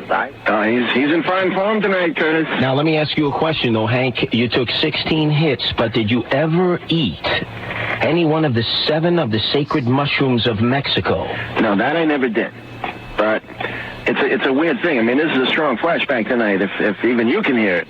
Not only that, but I guarantee you, if you had, Hank, you would have been hearing the voice of Alex Bennett, Do You Want to Be a Bird?, who used to be that other voice of the overnight radio slot many years ago, who influenced so many of us. In fact, he was so radical, he actually used to praise the actions of Sing Q and the Symbionese Liberation Army. Talk about heavy drug. Now, that was me and Long John calling Curtis Sliwa. Well, sir, I couldn't look as ignorant as you are, that's for sure. That would be impossible. Thank you. You like that one, Jimmy? Yeah, I never heard that one. That was on 77 WABC. And that was Long John on Cart. That was original WHOT Carts that I played. Wow. Pete never heard that one before. You know what? In the same vein, I made we talked about Alan Colmes a moment ago. Alan Colmes was a huge Long John Nebel fan. And when Alan Colmes had his own show, he did a tribute to Long John. And he had people that were still alive, whoever was left over, still alive. And I have the whole show. But we're not going to listen to the whole show. But, Jim, it's something you should listen to because you'll hear voices, The guy that had onion soup and he was revitalized. He was on there.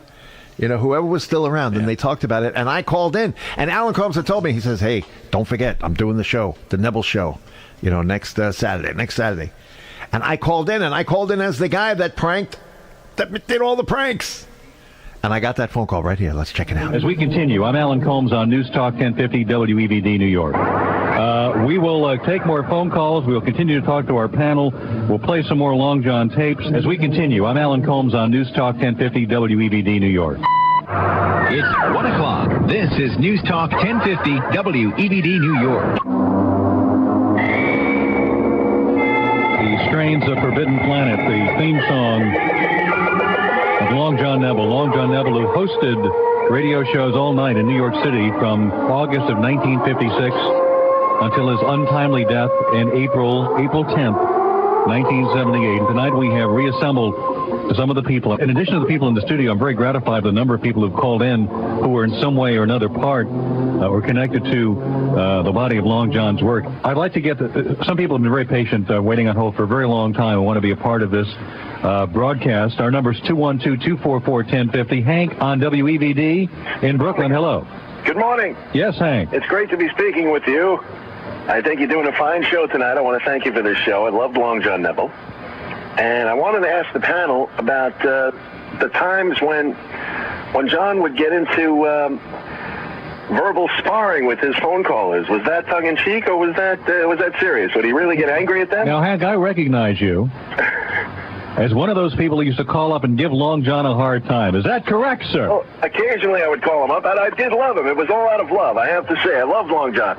I learned a lot about hypnosis and biorhythms from Long John. Biorhythms. And there are some tapes going around, I understand, of you, and you had a couple of friends who would call and really give him a very difficult time. Well, anyone that has access to the internet should, you can do a search for Long John Nebel, and there's actually a good tribute page out there devoted to him and Candy. But he did get into it with his callers occasionally. I always wondered what he would say if he was still around today. You know, what would he think about that? I think we'll ask him. Any guts at all? You know that? Sometimes I have Long John flashbacks. Hank, we will ask John. A large-sized jerk. You certainly are. Hank, we will ask John that question on Halloween. We definitely have to do that. Was John? Do you remember those calls? And was John offended by them, or was he just playing along with them, or did he actually get? I mean, on Hank's webpage, there are some of those calls. He starts calling people, you're a large-sized jerk. Did it ever get to him, I wonder, those calls? Probably not. That was a body stretch. Hank, thank you so much. Let's go to John in Jefferson Valley. Don't be yellow. Fun stuff at Gymnasium. Very, very ignorant man. The late Alan Colmes. He passed away, too. Oh, at a young age. All right. Now, Jim, you mentioned the Psy calls, right? The Psy calls. I found a few. For some reason, we had to talk to Psy. Yeah. S-Y. S-Y. All right. I don't know. I have three of them, and I think... Hello, can I speak to Psy, please? You have the wrong number. No, he has to be there. I have to. I'm telling you, you have the wrong number, all right? Hey, let me speak to Psy. Hello? Hello? Hello? Hello? Yes? Oh, can I speak to Psy? I think you have the wrong number, sir. But it can't be. He has to be there. What number are you calling? I gotta talk to Psy. It's a matter of life and death. He has to be there. Psy who? There's no Psy here. You gotta let me talk to Psy, please. What is that? I gotta talk to Psy. Psy, S-Y. There's no Psy here, sir. But I'm telling you, there has to be. What number are you calling? I gotta talk to Psy. Desperate, I'm like, hey, Carl. I'm sorry, sir. I can't help you. But it's important. I realize that. I can't help you.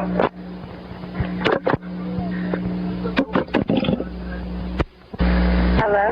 Hello, can I speak to Psy, please? To who? Psy. Who's Psy? Psy, S-Y. I have to speak to him. You got the wrong number. What number you calling? But he has to be there. I gotta talk to him. What? I gotta talk to Psy. There's no Psy living here. But there has to be. You're making a mistake. What? You're making a mistake. There has to be. Wait a minute. Who's making a mistake? You.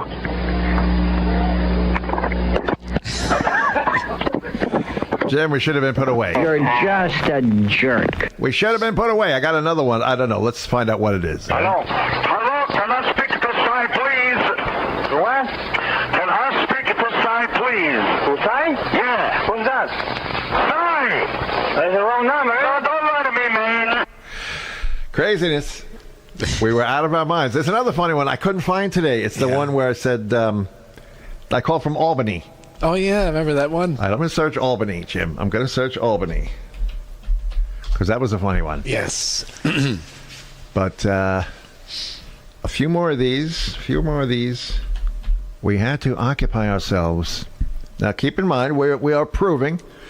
Mm-hmm. We are proving and demonstrating to the entire world and the nation, even the nation, like Ivan said, maybe the entire world and maybe even the nation, that we were out of our minds. I say were as if that was the past tense gymnasium. Like we used to be out of our mind, which would suggest that we're no longer out of our minds. We have to be out of our minds. So, I have another thing that I found today, Jim. I did not know it existed. Yeah. I had never heard it before. And I think Pete transcribed a tape of mine, and this was on a cassette. I had no idea that it was not labeled. And it is a prank phone call that yours truly made to Pirate Radio, WGOR, and I'm pranking Howie Lewis and Gary Stevens. Oh. Okay? And it's a good prank because all I keep saying is hello. Hello. That's all I keep saying. Hello? Hello? Hello, Howard. Hello? Hello. It's a hello prank. Hello? Hello. You ready for this one, Jim? Let's go back and it's the Pirate Radio Guy podcast. This is classic pirate radio from Brooklyn, AM, WGOR, 1620 AM, mid-70s. And the hosts, Howie Lewis, and his partner, Gary Stevens. Gary is the one who sold us this transmitter. That's right. And this before we got the... I don't know. No, it couldn't be. I think this is after we got the transmitter. They weren't on AM. So he had his own AM transmitter. Yeah. So he had more than one. Unbelievable. All right, here we go. Let's call WGOR. Does anybody want to call? Talk. 626-9900 is the number to call. Oh, there he is again. Hello? Yeah. Hello? Yeah. Hello?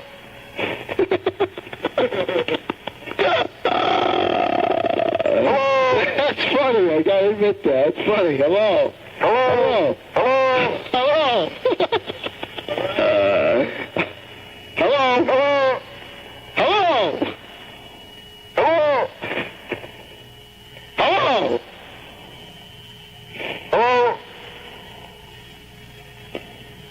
Hello? Hello? Hello? Hello?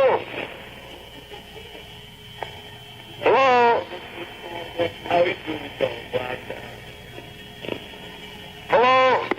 Is this Howie Lewis? Hello?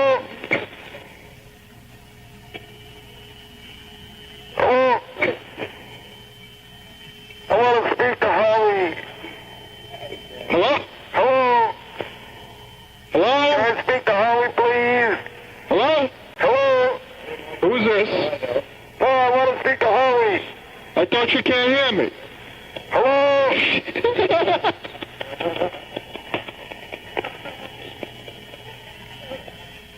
Hello? Hello? Hello? Hello? Is this Howie Lewis?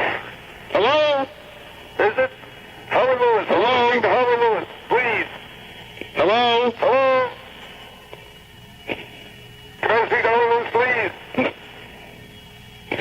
Hello? Hello? Hello? Hello? Hello? Hello? How are you? I thought you can't hear me. What? Hello? What to say? Hello? Yeah. What do you want? I thought you can't hear me. What? I thought you can't hear me. What? I thought you can't hear me. I want to speak to Howie Lewis, okay? put him on. Okay, I'll wait.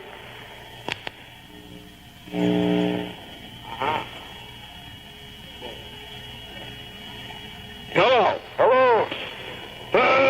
Howie. Hello. Hello. I hear you. Okay. Bye-bye. Hello. Oh, Howie Lewis. He was crazy. He was a little crazy, Yeah. Jim. I can't find the one for Albany, so we'll have to save that. Yeah. Save that for a future date. Fun stuff, huh? Gymnasium, fun stuff. Things you didn't remember. Things you forgot to remember not to forget. Right? And I forgot it anyway, even though I remember it.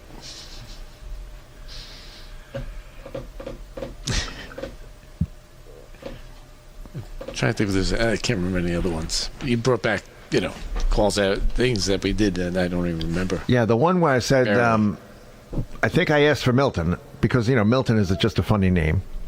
This was at random, by the way. Do you remember? We just dialed a random number, and I says, "Hello, can I speak to Milton?" And the woman says, "Oh, hold on," and she goes, "Milt." Remember that? Milt. Oh, yeah, yes. Milt, it's for you. And I got Milton. It's like I'm asking for Cy. Imagine if Cy got on. Yeah. So this guy says, "Oh my God, Milton, and I said to you, I'm gonna talk to Milton." So Milton gets on. Hello, Milton. You remember me? You know me. I just got in from Albany. I'm coming over. I'm at Kennedy Airport. Who is this? You know me. Remember? I met you last year. I'm in town. I just got into town. I'll be there in about 20 minutes. Wait, whoa. Who is this? You know me. You remember me. I keep saying to him, you remember me. I'm telling the person, you remember me. Oh, John, you see what happened? The FCC, they caused it all, John. They caused it all. Oh, get off the phone, you jerk. So there it is, Gymnasium. A wonderful, wonderful deal. And there you go. Boy, we had a long show tonight. I got to get food. A lot of fun stuff. Gymnasium's got to go out and get food. Where are you heading to tonight? Where are you going to have dinner tonight, Gymnasium? We all want to know. We're dying to know. A great restaurant. And they have a lot of... it's a chain restaurant. You may have heard of it. It's called Wawa. Wawa, very fine place here in New Jersey. Fine dining. Fine cuisine. Have you tried their burgers? They make some burgers there now. No, I haven't tried it. Have you tried their chicken? No, I haven't tried it. Their pizza? No. What the hell do you eat? I tried their French fries once, and I ended up throwing it in the garbage. Have you tried their tuna fish? One of the best tuna fishes that you could ever have. The tuna is very good. So what do you normally get? I get a turkey sandwich, veggie sandwich, and tuna fish sandwiches. That's lunch. That's not dinner? That's what I have for dinner. I have snacks, too. I go back in and get coffee. Oh, you got snacks. And cookies or chocolate. Health food. Always with the health food. All right, Jim. That's me. Nice seeing you again on the Pirate Radio Guy. Thank you, everybody, on YouTube. Thank you, everybody, on Vaughn.live. And we're going to close out by playing the second half of the best of Long John Nebel being pranked by Hank and Jim. I'm getting choked up thinking about it, John. I'm listening. All right, John's listening. It's time to play it. We'll see you next time, folks. And who knows? Are you going live tonight, Jim, anywhere? Are you going to go live and play some music tonight? I know. I wasn't planning on it. I always leave it open. I had a great time last night. Mm-hmm. And, all right, folks, we'll see you next time. Episode 10 of the Pirate Radio Guy is literally in the can. All right? Put the lid on it. And we close out with Long John. Good morning, you're live on WMCA. Good morning, you're live on WMCA. Hello, John? Yes, sir. How would you like to step outside? For what reasons? I want to hit you hard. Oh, sir, look, sir, you're just an idiot who should be in a mental institution. Just goes to show you. Very, very crude. So much for that. Let's take another call. 489-1155. Good morning, you're live. Hello, John. Yes? Chris. Hello, John. I'm sick of you. I'm going to come down. I'm going to break your face. Oh, you jerk, for Christ's sake. You couldn't even break a peanut, you ass. And we'll take this one. Good morning. You're live on WMCA. Yes, I'd like to ask your panel a question. Go ahead. Whee! We're not going to discuss that. I'm sorry. Good morning. You're live on WMCA. Can I speak to Candy Jones, please? We're on the air together, sir. Okay, I got a question. Can fat people fall in love with elephants? Is that possible? Good morning. You're live on WMCA. Yeah, doctor, if you're overweight, can you use hypnosis to help you lose weight? Of course. Why would you want to do that? You know, these guys with all their threats. Good morning. You're live on WMCA. Hello, John. Yes, sir. Yeah, I'm coming down to slap you around. You are, huh? Are you going to run away from me? You know, fella, you are a man who has a BS degree. What? Thank you very much. You heard what I said. Get off the air, you bum. Good morning. You're live on WMCA. Am I on the air? Well, certainly you're on the air, you jerk. Good morning. You're live on WMCA. Good morning. You're live on WMCA. Oh, John, what makes you such a jerk? Well, that's pretty hard to say, sir. I was kicked in the head by a pigeon when I was 2 years of age, and it's affected me throughout my entire life. Good morning. You're live on WMCA. Come back. Good morning. You're live on WMCA. John, they'll break your damn legs. Do you think you could, sir? I'll break your neck too, Dad. Do you think you could? Do you think you have guts enough, you damn fool? Good morning, you're live on WMCA. What cemetery do you sleep in? Good morning, you're live on WMCA. Good morning, you're live on WMCA. This is Wallaby Cook. I'm waiting for you. They happen to be my sponsors, sir, and I'm going to see them tomorrow. Good morning, you're live on WMCA. Can I speak to John, please? Yes, what is it? I'm going to break your back. You know, you damn fool. Get off the air, you yellow, no-good bastard. You're scared, John. I don't know how we've attracted so many of these ignorant people, or maybe it's an aberration. Maybe he was kicked in the head by a pigeon when he was about 2 years old. It's affected him mentally. Good morning. You're live on WMCA. John, I wanted to say that you're really washed up, John. You're no good anymore. And I'm going to come down. I'm going to personally put you blind.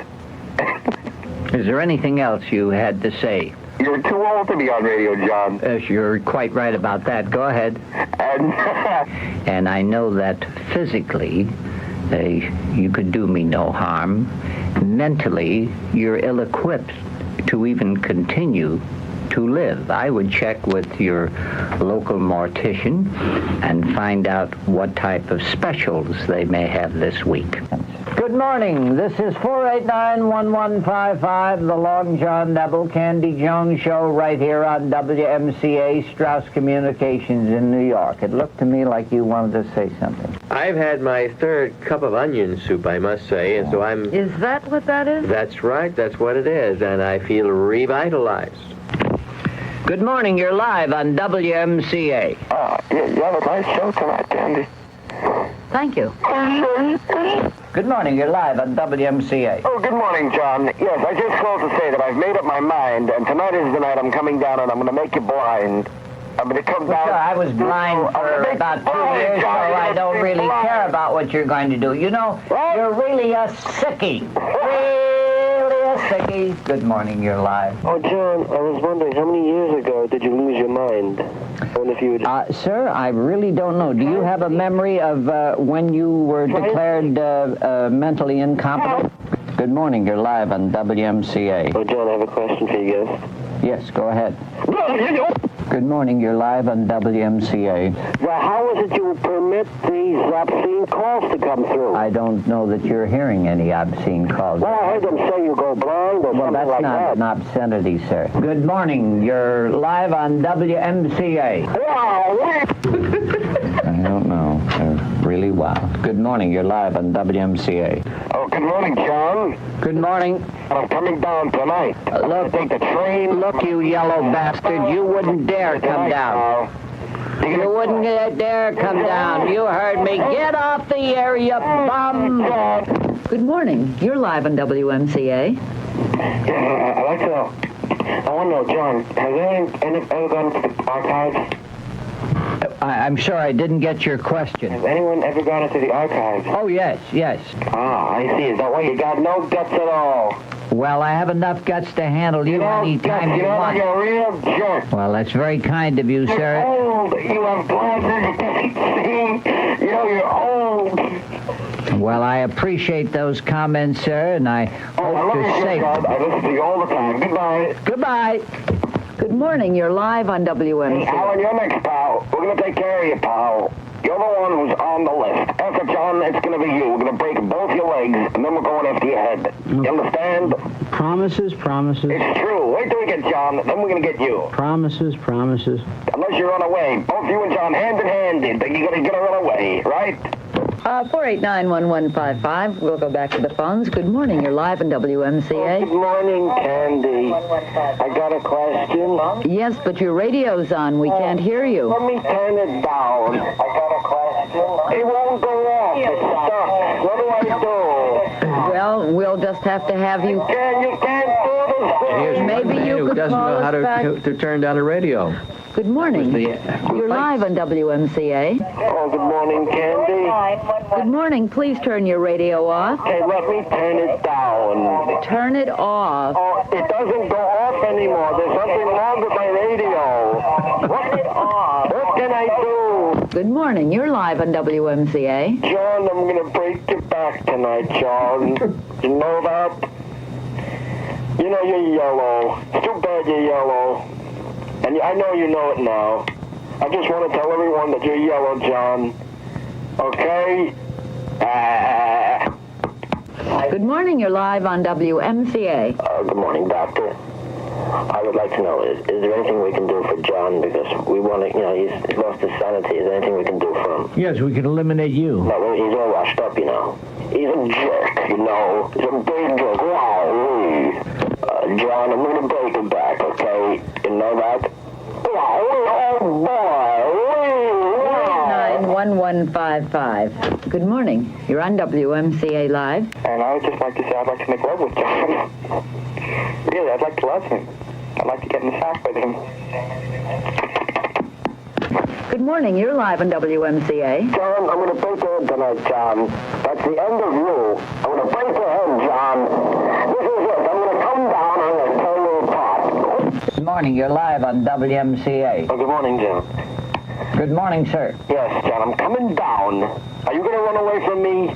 Look, you yellow bastard. I'm coming down. You're a yellow bastard. You'll never come down. You haven't got the guts. Get off the air, you bum. Good morning. You're live on WMCA. I'm going to come down there. I'm going to get you,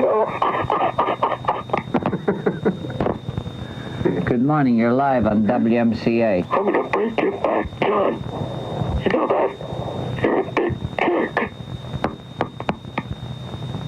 Well, he was yellow. He wouldn't stay on long enough. Good morning. You're live on WMCA. John, why are you such a jerk, huh? You're nothing more than a pile of garbage, you know that? You're scared. You're just a scared jerk. I must bid you good night. And in general, I must bid everybody good night. Well, you've heard the discussion. My name, Long John Nebel. Mine, Candy Jones. And what we're going to do is to repeat a portion of the first hour that maybe you missed. So let's all listen again. Good morning. This is 489-1155, the Long John Nebel Candy Jones Show right here on